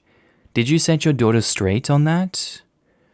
Her stepmother said the schools in our district are bad, so why pay for an adult to go to college when we could invest in a private education for our young daughter? Horrible display of favoritism. So basically, your wife was a terrible person and was likely terrible to other people and you allowed it. You dismissed your older daughter in favor of the younger one and your wife, and have now kicked your older daughter out for being unwilling to play the game at a memorial where everyone but you agreed that your wife was not a nice person. You're the a-hole. Kids over spouses. Kids over spiteful, mean second spouses. If you can't manage that, then don't have kids. Also, it's considered bad form to make someone out to be a good person when they weren't after they died. Everyone knows the truth. They can feel bad for your younger child because that was her mother without buying into a lie.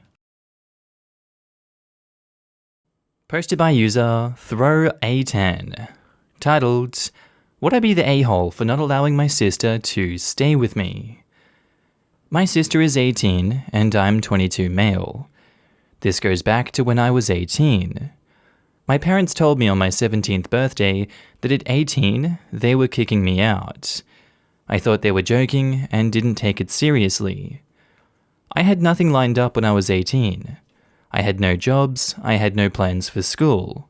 Sure enough, when I was 18, my stuff was packed and I was kicked. I was moving from friend to friend, and at one point, I slept on the street. When I was 21, I finally got my life together, and now I live in a kind of crappy apartment, but at least I have a home. My sister was 14 when I left and thought that this was the funniest thing to ever happen.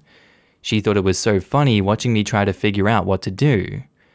She thought it was so funny hearing about me living on the street. It was all one big joke to her. When she was 17, I contacted her and told her to get a job or do something so you wouldn't have to end up like me. She didn't take it seriously. Now she's 18 and is in the process of packing her stuff, and she asked if she could stay with me, and I'm considering telling her no for not taking my advice and thinking all of this is funny. Would I be the a-hole for telling her no? Technically wouldn't be an a-hole because it's somewhat deserved, I guess, after she laughed at you for so long, and she should have seen the writing on the wall for 4 years straight. Although you'll probably get a lot of flack from people regardless for not taking in your sister after she got kicked to the curb by your parents when you technically have the ability to look after her. Your parents sound like goddamn assholes for doing that to you though. Sure, they housed you for all that time and you're adults at 18.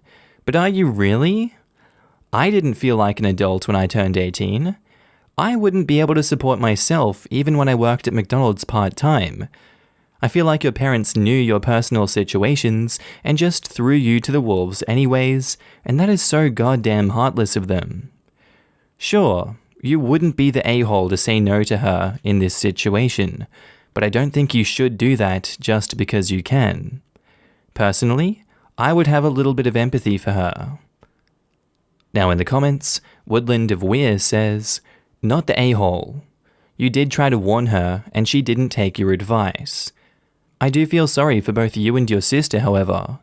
What a crap thing from your parents to do to the both of you. Keep in mind that your sister was 14 when she laughed at you, and she was also heavily influenced by your abusive parents back then.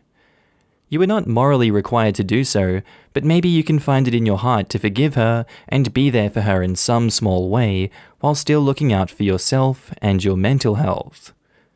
Right? Ugh, these effing parents, man. Like, if you want to kick your kids out at 18, I have zero beef with that. They're adults, but FFS. It needs to be perfectly clear to the kids that it's happening, and you need to actually prepare them to go beyond their own. I have beef with that. How do they kick out their kid the second they become an adult? If you hate your kids so much, why did you even have them? 100%. An 18-year-old might legally be an adult, but they are not emotionally or mentally. If I'd have been kicked out on the streets at 18, I'd have died. This isn't the 40s, where 18-year-olds are likely to have stable, well-paying jobs and can afford rent and bills. 18-year-olds are lucky if they have a job at all. Anyone who'd do this to their kids without knowing they have the means to support themselves probably shouldn't have had kids in the first place. And OP replies, I feel like the only reason I would let her stay with me is so she doesn't die. For me, the problem wasn't that I was scared of anybody on the streets or afraid of being kidnapped. It was about figuring out what am I going to eat and drink, then how do I get a job without a house and clean clothes. Luckily, I figured something out, but I don't think she's going to be as lucky. Yeah, but you're male. Hell, I'm scared of dudes on the street and I have somewhere to live. She'd certainly be at higher risk of being targeted for certain crimes as a homeless girl. I've experienced some of those crimes and wouldn't wish them on anyone, even if she did laugh at you as a crappy teenager. Not to say that you should let her move in with you, but you could at least help her arrange something else. And OP replies, yes, I'm a male. I shouldn't have said it like that because I'm not a badass. When I first became homeless, I was afraid, but I had to get over it. You could tell I was 18 because I still looked like a kid, so I thought people would target me. After about the first week, I would say I wasn't afraid anymore. Did people target me? Yes. Did I worry about being targeted? No. I was still worrying about what I'm gonna do about being homeless. After a certain point, I just stopped caring about certain possibilities. Not the a-hole. The real a-holes here are your parents for kicking out their children once they hit the apparently magic age of 18. When I was 18, I had no understanding of the real world and no idea of how to go about getting a job or securing an apartment.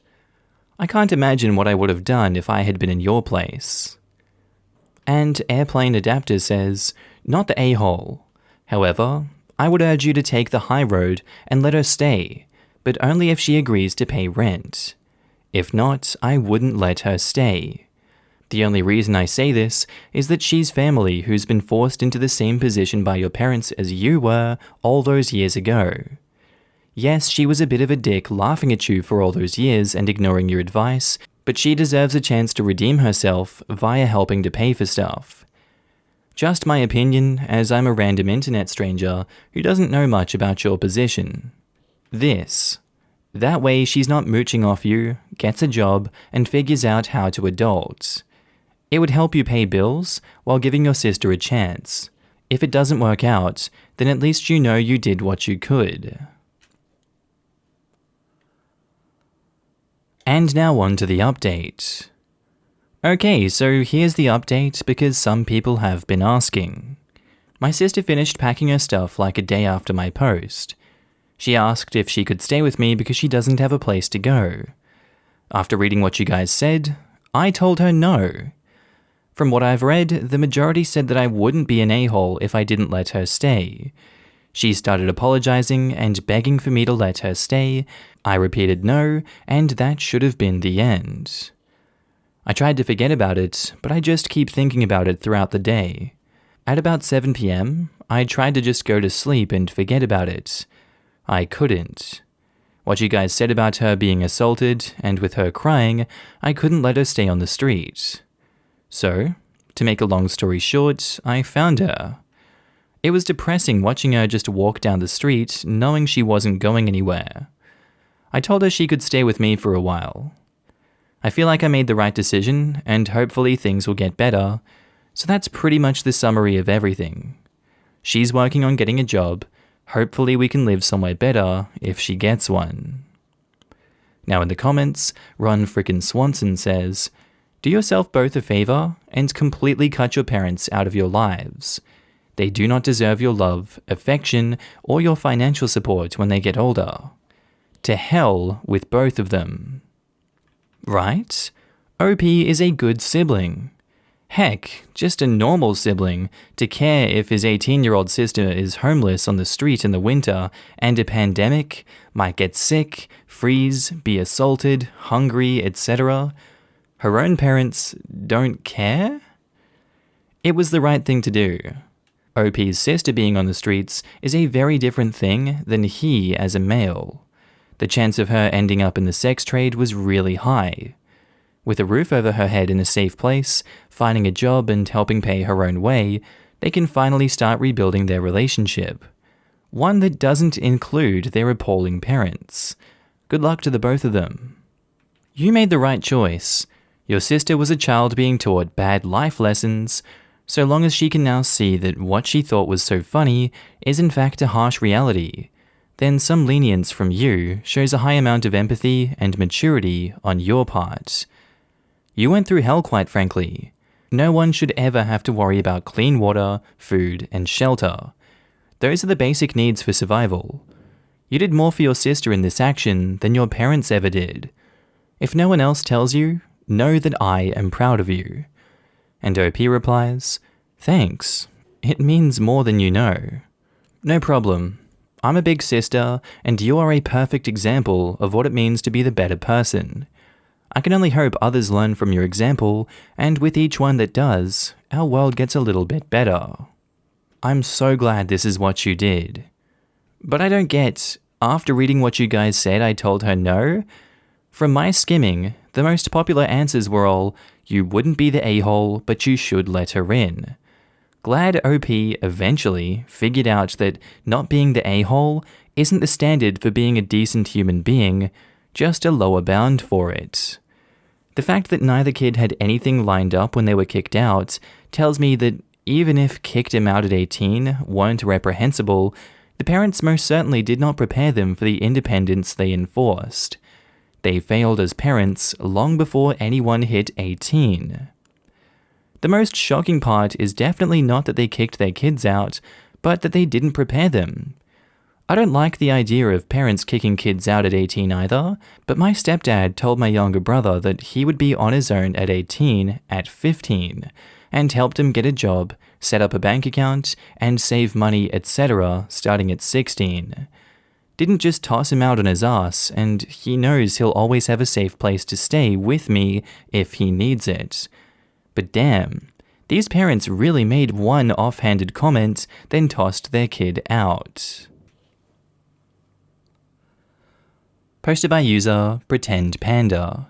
Titled, Am I the a-hole for not moving to help my brother and sister-in-law with neurodivergent nephew? So I am the lone childless adult in my generation of a large family, and I live within easy driving distance of 5 siblings with spouses and kids. The youngest, 6, all boys, are doing remote school from my house. They are 4, 5 boy, 5R, 6, 7B, and 7E. They're bright and curious, and I've been having a great time. Here is the Am I the a-hole part. The parents of 5R asked me to move in with them. 5R is neurodivergent. I had no idea about any of this before Sunday night, and really struggled with preschool. They were referred to a major academic medical center and given a sucky prognosis. He's got an IEP and OT and all kinds of everything. But since world events, he hasn't had any prescribed therapies or enrichment. Since school started back up at my house, he is normalized. He's reading and writing and mathing and will not stay in the house while anyone practices a stringed instrument, which turns out to be a great time for feeding the chickens. They took him for a re-evaluation last week and were told that whatever they had done was important and needed to continue. 5R told the evaluator he wanted to come live with me because it is quiet. There are many books on the floor and there's a gecko. It is robotic, sort of. We, boys and I, have a deal about the gecko and its environment based on how school things go. I don't want to move. I'm disabled, physically, my house is adapted, and I value the independence I have. My brother and sister-in-law's house is not adapted, nor is it easily adaptable. Multi-story, lots of single-step up and down room thresholds. I get along well with this sister-in-law, but 3 of my other sister-in-laws, 2 stepmothers, and all 4 of my sisters do not. So the current MO of visitors wouldn't work. I told them that I didn't want to move for the reasons above, and that I thought we needed to give 5R a while, and we can revisit any time. They said that was a good working plan, and I believe my sister-in-law when she says that's good with her. She is super direct and very clear about her wants and expectations. So, who is not chill? My sister-in-law's family and friends, who are all over everything, yelling at and about me and my outrageous selfishness, depriving a fragile child of love and support. Also, bizarrely, my mum, who adores 5R and is just frantic that he have all the intervention and every other opportunity ever now, right now. I don't care about my sister-in-law's family, but my mum chiming in gives me pause. It's plausible to me that not having had young children or struggled with getting a neurodivergent child to a healthy adulthood, my perspective is inadequate, and I'm making a selfish and destructive choice. So, am I the a-hole for not making plans to move, which would require construction and turmoil and create lots of adult relationship tension, and instead seeing how things go? Well, that was a mouthful and a half. I think you've laid clear all the facts of the situation. The fact that both you and the parents agree on a suitable and dynamic plan together should be all you need. It's so stupid that friends and family keep coming into situations like this, needlessly expressing their concerns for families and children that aren't theirs. You have every right to react the way you have, because you can see it's a ridiculous thing to blow up about, but perhaps you're not seeing it the right way. I've got to say you're spot on the money here, and everyone else is crazy. It's not okay for them to be reacting the way they are to this situation and putting so many expectations on you, whilst not actually liking you. From what I read, you really only have a good relationship with the family you're helping, and not with any of these people attacking you. You would have to, get out of the property during their visits and avoid them, since it doesn't seem like in-person interaction is very much a thing. Upending your life like that is so needless, and would definitely be more trouble than it's worth. Not the a-hole, ignore them, OP. Now in the comments, Princess of Perky says, "Not the a-hole. I think you're being so generous having them do remote school at your house, but in no way are you remotely obligated to move in with them." And OP replies, "They are so much fun. It is ridiculously fun. I think it's because I'm not the parent and I'm not the teacher, so I get to just think about what is the most engaging way for this particular small human to absorb this information and then do it with them.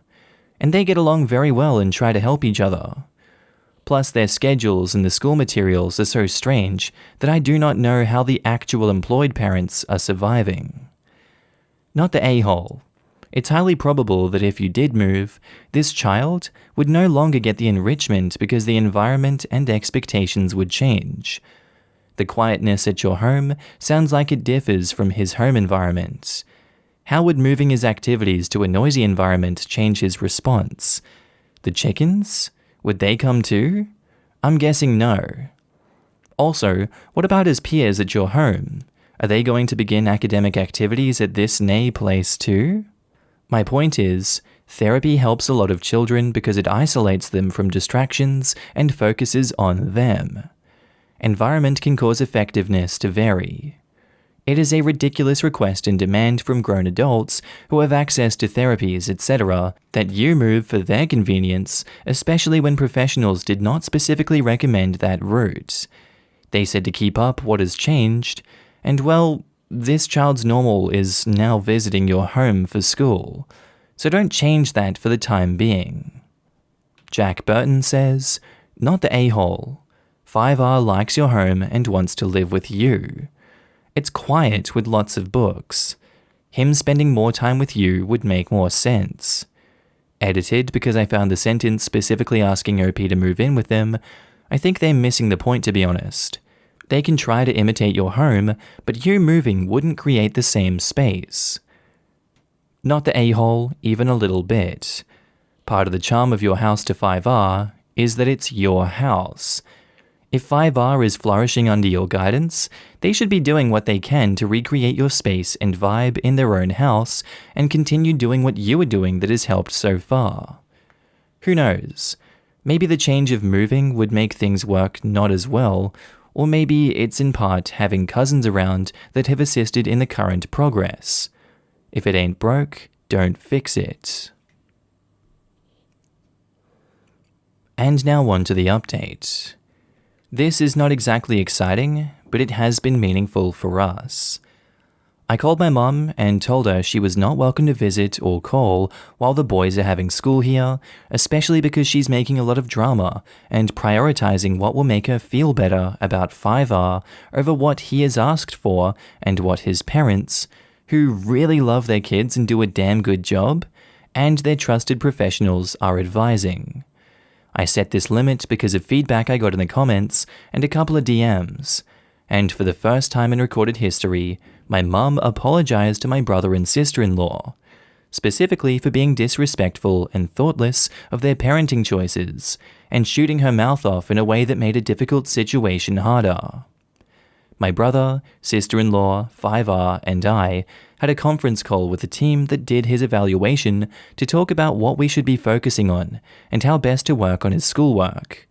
And they said to take cues from him and to not get into a pattern of him getting overstimulated, because then he will be less able to self-regulate in other ways, and it was like watching comprehension fireworks go off for my brother and sister-in-law. So that was very great. This call was made because of a specific comment, and it has been a big deal for 5R and his family. Huge. I do not think life-changing is an understatement.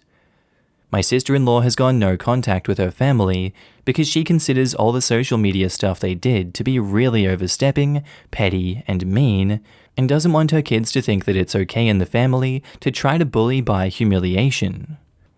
We had a big meeting with 5R, all the other cousins, and all the parents. The result is, 5R is now staying at my house Sunday, Monday, and Thursday nights. He has his own room, and he refers to this as one bed for each butt cheek, which is almost certainly stolen from an older brother or cousin, and starting in 2021, every fourth weekend, all the cousins are sleeping over Friday and Saturday nights. It will be absolute havoc. So thanks again, people of AmITheA A-hole. Your thoughtfulness has been really valuable to us. And in the comments, Total Hotel 9721 says, I'm so glad you're helping out these kids, and for once this isn't a cut off ties with the entitled family scenario. I'm having so much fun. We're so lucky we can do this in a way that works for everyone, and it is truly a great time. Also, thanks to you for giving the parents 2 nights off every 4th weekend. You very likely have contributed to their marriage staying together. Having a special needs child can be unbelievably overwhelming, and never getting a break because you cannot find safe care for the child can absolutely destroy even the strongest marriage. Every 4th weekend at your house will be crazy, and I'm insanely jealous, lol. My godchildren used to come for weekends before they got all adults. They still come and bring their significant others, which I love, but the pure joy of crazy fun kids is indescribable. There are 22 cousins between 4 to 16 years old, so it's going to be insane. They are all coming over next week, Tuesday and Wednesday, to make cookies and decorations for the bird trees, and also build a track in the trees for something I do not want to know about at all. This sounds like the sort of childhood experience you remember and talk about all your life. In other words, someone is definitely chopping onions around here. Brilliant, OP. Brilliant. My cousins/second cousins and I do cousin camp.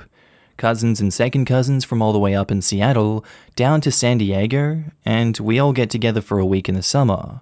My mum and her cousins did it and stayed close all their lives, so we started doing it too. And OP replies, see, that's wonderful. I did not have cousins, but many siblings of all varieties, and my dad firmly believes that relationships are cemented by common experience, so we travelled in packs. Large, unruly, inquisitive packs. We are all still pretty close, even if on terrible terms in the moment. We come through for each other. I am hoping that will go on for the cousins. They certainly seem on track for it. Posted by user Just Call Me Phil35, titled, Am I the a-hole for not telling people my missing cousin is staying with me right away?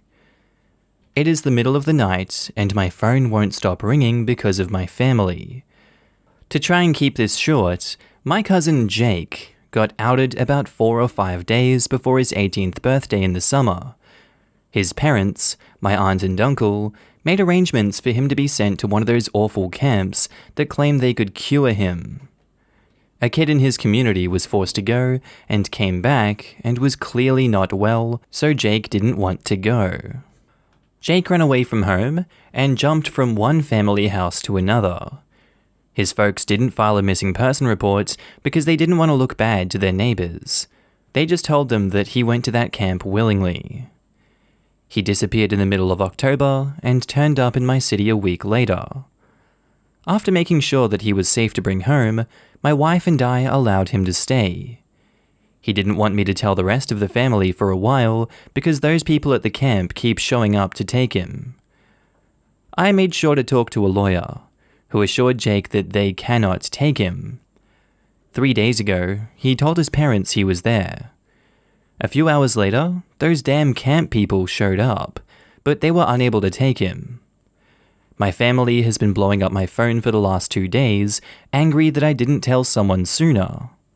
Well, Jake didn't feel safe yet and still doesn't. I wanted to make sure that he was ready. Still, even those that want to protect Jake are upset with me for hiding him. Am I the a-hole for not telling anyone that he is here until he was ready? I'm struggling to comprehend how you think you're the a-hole for protecting him from such insane parents like that are convinced those camps are a good thing.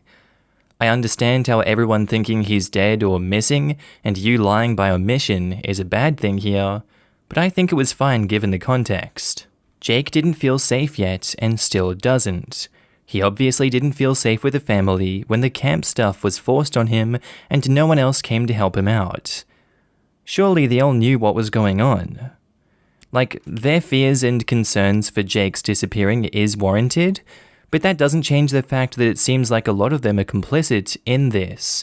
That makes them, in my mind, inherently the a-holes in this situation. Keep protecting Jake, OP, not the a-hole. And OP puts an edit saying, wow, thank you for all the awards. I don't deserve them, but thanks. Since I'm drinking coffee and slowly going through the comments, I thought I should say a few things. First off, while I figured I wasn't the a-hole for hiding him from my more narrow-minded family, it was those that really wanted to help Jake that made me feel guilty. They were all scared out of their minds and wanted the peace to know that he was okay. I felt bad for not telling them. Though I am sure they wouldn't have turned him in, I felt bad because we were working on keeping him safe. Also, we got a lawyer who got the police on the lookout for those camp people in case they try anything. Jake is not going out alone until we are sure he is safe. Third, we're looking on how to get his paperwork, like his birth certificate here, because no way he trusts his parents to just hand them over. My granny-in-law is talking to some people that could help. Fourth, Jake says hello and thank you. Oh, and we're Catholic, not Christian. We're our own special type of jackasses. Edit, once again, okay, you're right about the Catholic-Christian thing. I was raised to split hairs, I apologize. Now in the comments, Sliced Nugget says, not the a-hole, but weird that you'd think you'd be an a-hole for protecting him from those screwed up conversion camps. Keep protecting him. Stick to it, man. Make sure he knows he has a safe place to stay with you. Family guilting can be a weird and strong thing, but yeah, definitely not the a-hole. Oh, that's true. I didn't even think of that part since I'm looking from an outside perspective. My bad, OP. Just remember you're doing the right thing for your cousin by keeping him safe. I think the part that messed OP up the most was the guilt trips from family that wanted his cousin protected from the conversion camp people. When you have people who have the same view, but are supportive of the opposition, it can really make a mess of your thoughts on right and wrong. OP, not the a-hole. Not the a-hole, screw those people, screw homophobes that think being gay is something that needs to be cured in the first place. Screw people that think parents have any right to do that to their kids. Good on you for protecting him. Not to get all political, but I'm gonna. The 11th Circuit Court of Appeals ruled that conversion therapy is somehow protected by the First Amendment. I can't even roll my eyes hard enough. It should be called what it is. Torture. Then screw the 11th Circuit Court of Appeals too. You need to call the police, since the camp people are trying to kidnap him. They know he doesn't want to go, but keep showing up. He needs a restraining order on these people. This is very sinister.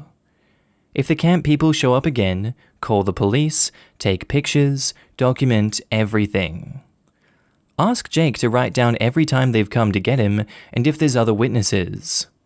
You're not the a-hole. In fact, you're a saint to protect Jake from his clearly dangerous family and even took him to a lawyer.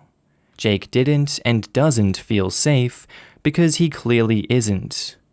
There is a cultish organization following him and trying to kidnap him. Jake clearly can't trust the rest of the family, so please keep supporting him until he gets on his feet. He should file one against his parents ASAP. These camp people aren't above kidnapping him the first chance they get. It's been done many times. He needs a paper trail leading to his parents, so if he gets snatched, the police have a viable lead. That would be best too. They don't have his best interests at heart at all. Who knows what they're capable of?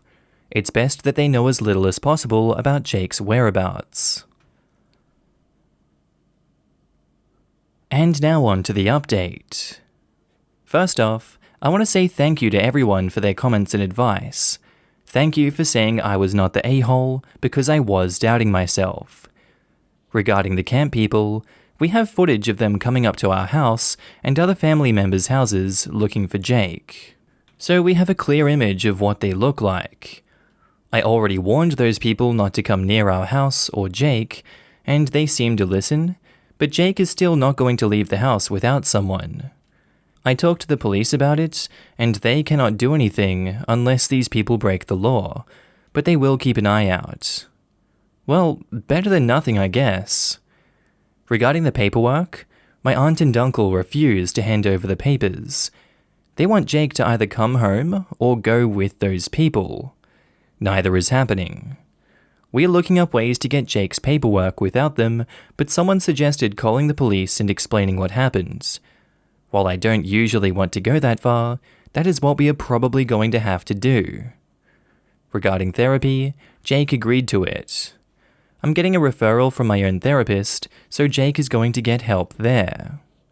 Regarding family, some family threatened to come over to try and make Jake go back home. Others, while understanding why I didn't tell them Jake was here, are still upset with me. It'll be a while before I can smooth things over with them. Regarding Jake, he is safe. We have him set up comfortably here.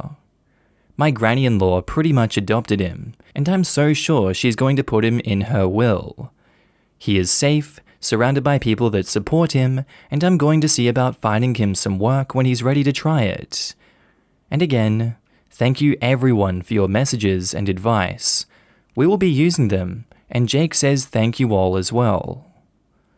Now in the comments, Tribal Mog says, if you're in the States and Jake is over 18, he can get his birth certificate and social reissued. You should have a local government office that can do so. My husband lost his at some point and we had to get his reissued.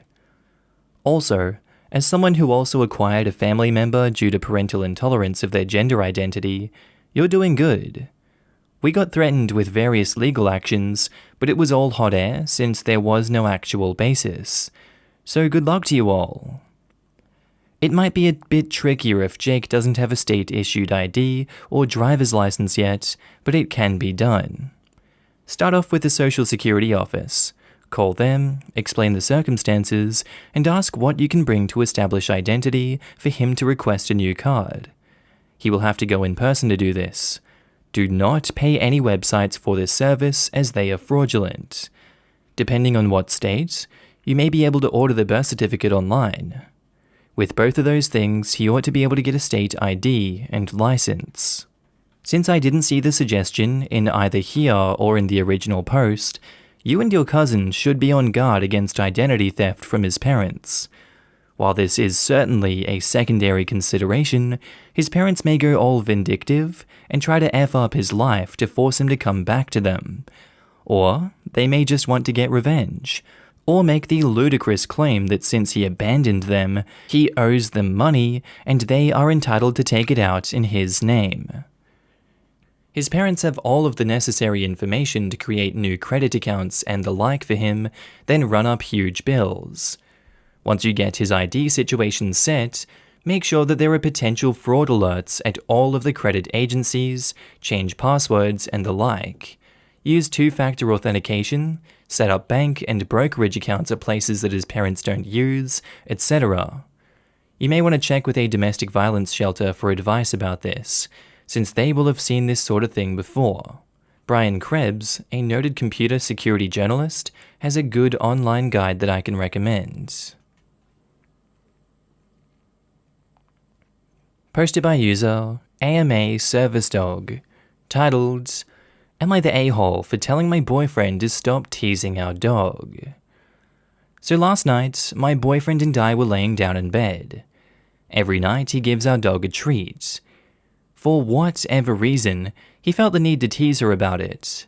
He set the treat on his chest. She's my service dog, so she knows she's not allowed to just snatch a treat and run. She sniffed at it a few times and then laid down, watching him attentively. He then moved it to the side of the bed, waiting for her to jump off to try and get it before putting it back on his chest. She came back into the bed and laid down, watching him closely.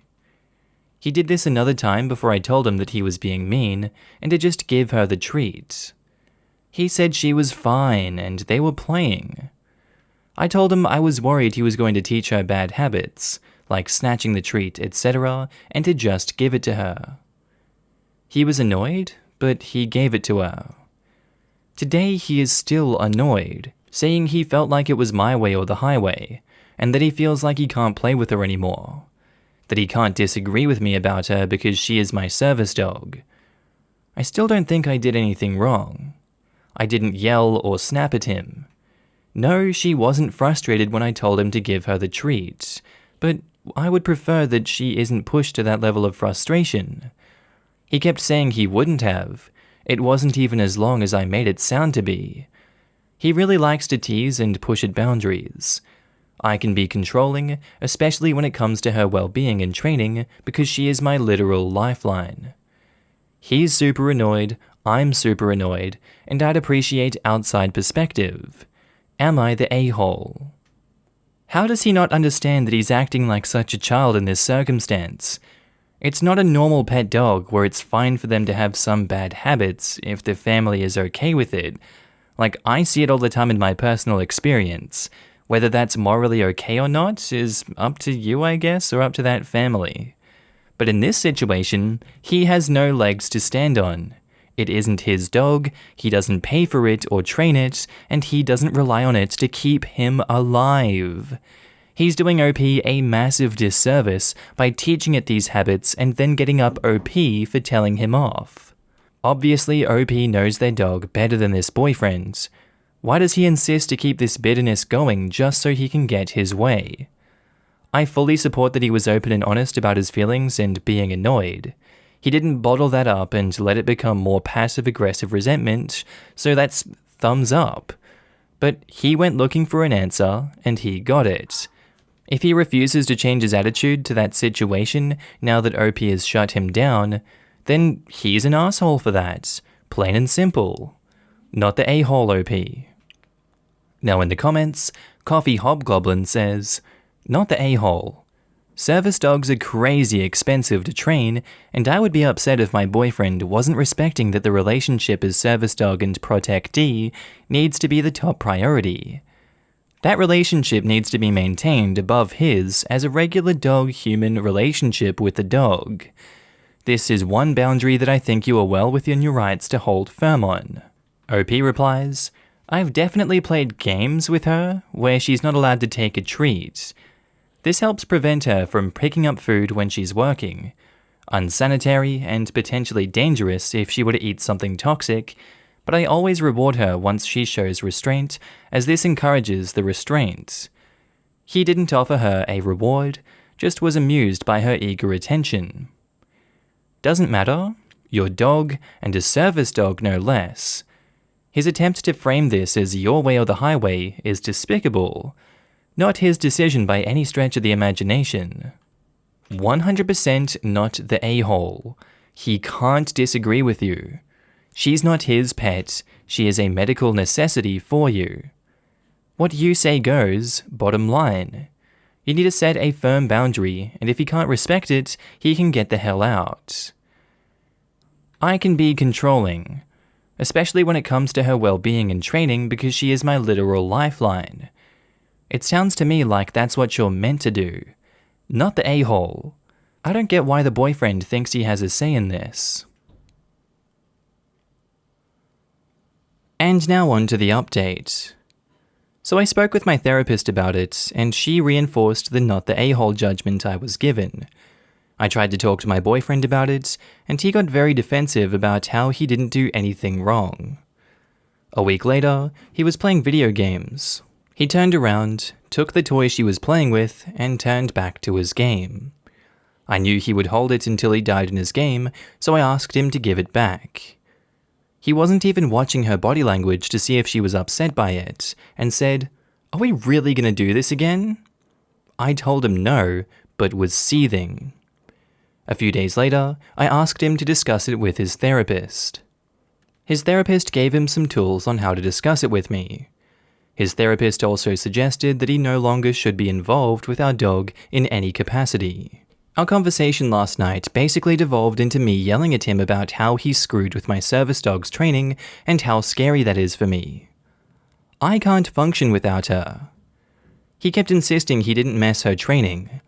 I was able to calm down enough to explain how what he did could mess with her training. He pretty much said he didn't want to be involved with her training, to which I explained, every time a person interacts with a dog, trains them.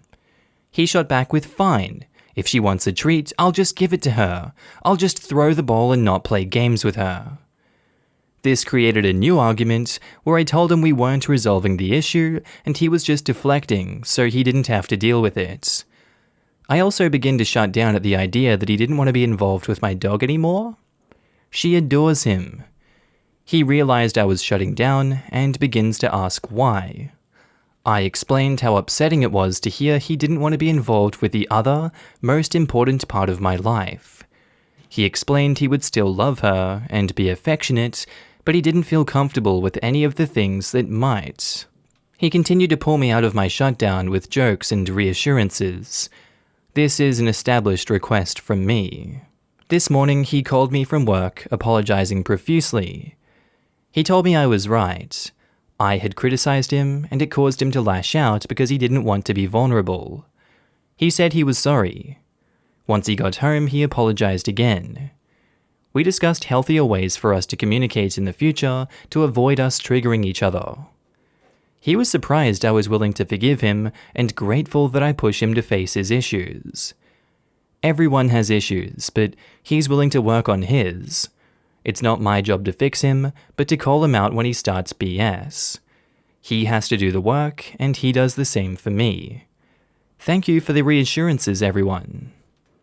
Now in the comments, Sthetic says, I had criticized him, and it caused him to lash out because he didn't want to be vulnerable. It's not that I'm an a-hole, it's that I have emotional issues that prevent me from being vulnerable. Let's talk about my feelings instead of yours. You know that book about abusive partners? Why does he do that? That's always linked in this sub? Last weekend, I actually read it. out of interest. 75% of it was stuff I already knew because it was paraphrased often on this sub and other relationship subs. I did learn a couple of new things. One is that an abusive man might make himself seem like a deeply troubled man with mysterious, complicated motivations and behaviors, especially if he's the type that's not a macho caveman, but a sensitive feminist guy. Fights will turn into him and his issues, which sounds alright. He gets deep into psychobabble and therapy. It sounds positive, especially when he admits that he has some sort of problem, maybe because his mummy didn't hug him enough, or his daddy didn't let him express his emotions. Except, it's a smokescreen to hide the simple truth. He controls you on purpose because it gives him a benefit. I'm not qualified in any way to say that your man is abusive, but I would say, watch out for the apology that's actually an excuse, that focuses the conversation away from how vulnerable you felt and towards his vulnerability. Where he says, fine, then I won't play with the dog at all since I can't do anything right. I must be a horrible person. And then it turns into you comforting him and telling him he's not bad, he's good. You know, I watched someone have a service dog placement terminated because their partner persisted in stroking and playing with the dog and distracting it after the dog had been given commands by the intended owner, disabled person. It went on for 2 weeks. The trainer, OTs, PTs, the disabled person all asked the partner not to play with or distract the service dog.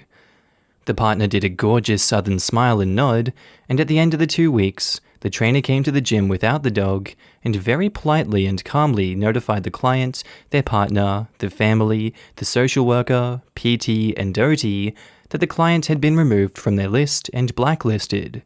All of their references had been notified and told why this had happened, and their information had been shared with all other mobility service dog organizations, so any service animal they wanted going forward, they would need to obtain and train privately. The entire gym, probably 15 other patients, families, OT, and PT teams, was silent and aghast. Service dogs are working animals. Their training costs a bomb. They have shortish working lives, and those of us who rely on them know they are medical necessities. You know who else knows and respects that? People who love us. People who like us and want us to be safe and happy. I'm tentatively glad that your boyfriend got it in the end, but I would not put money on him retaining it or the dog reaching its potential. I would be ecstatic to be wrong. Please thumb your nose at me in a year if I am.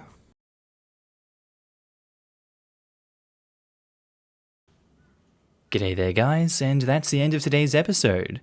I do hope you enjoyed it and were entertained by today's bloody good content. As always, I want to do a quick shout out and a thank you to all my channel members and Patreon subscribers. Your beautiful faces and names will be up on screen right now. Haven't forgot about you guys, sorry I was taking a little break there. So yeah, if you see yourself, give yourself a pat on the back. If you want to be on this screen, there's links down to the description below where you can sign up and help support the channel and all future projects that I'm going to be doing on this one. With all that said, I hope you guys have an amazing day, night, sleep, whatever you're up to. I'll see you in the next episode, and I do hope you enjoy it.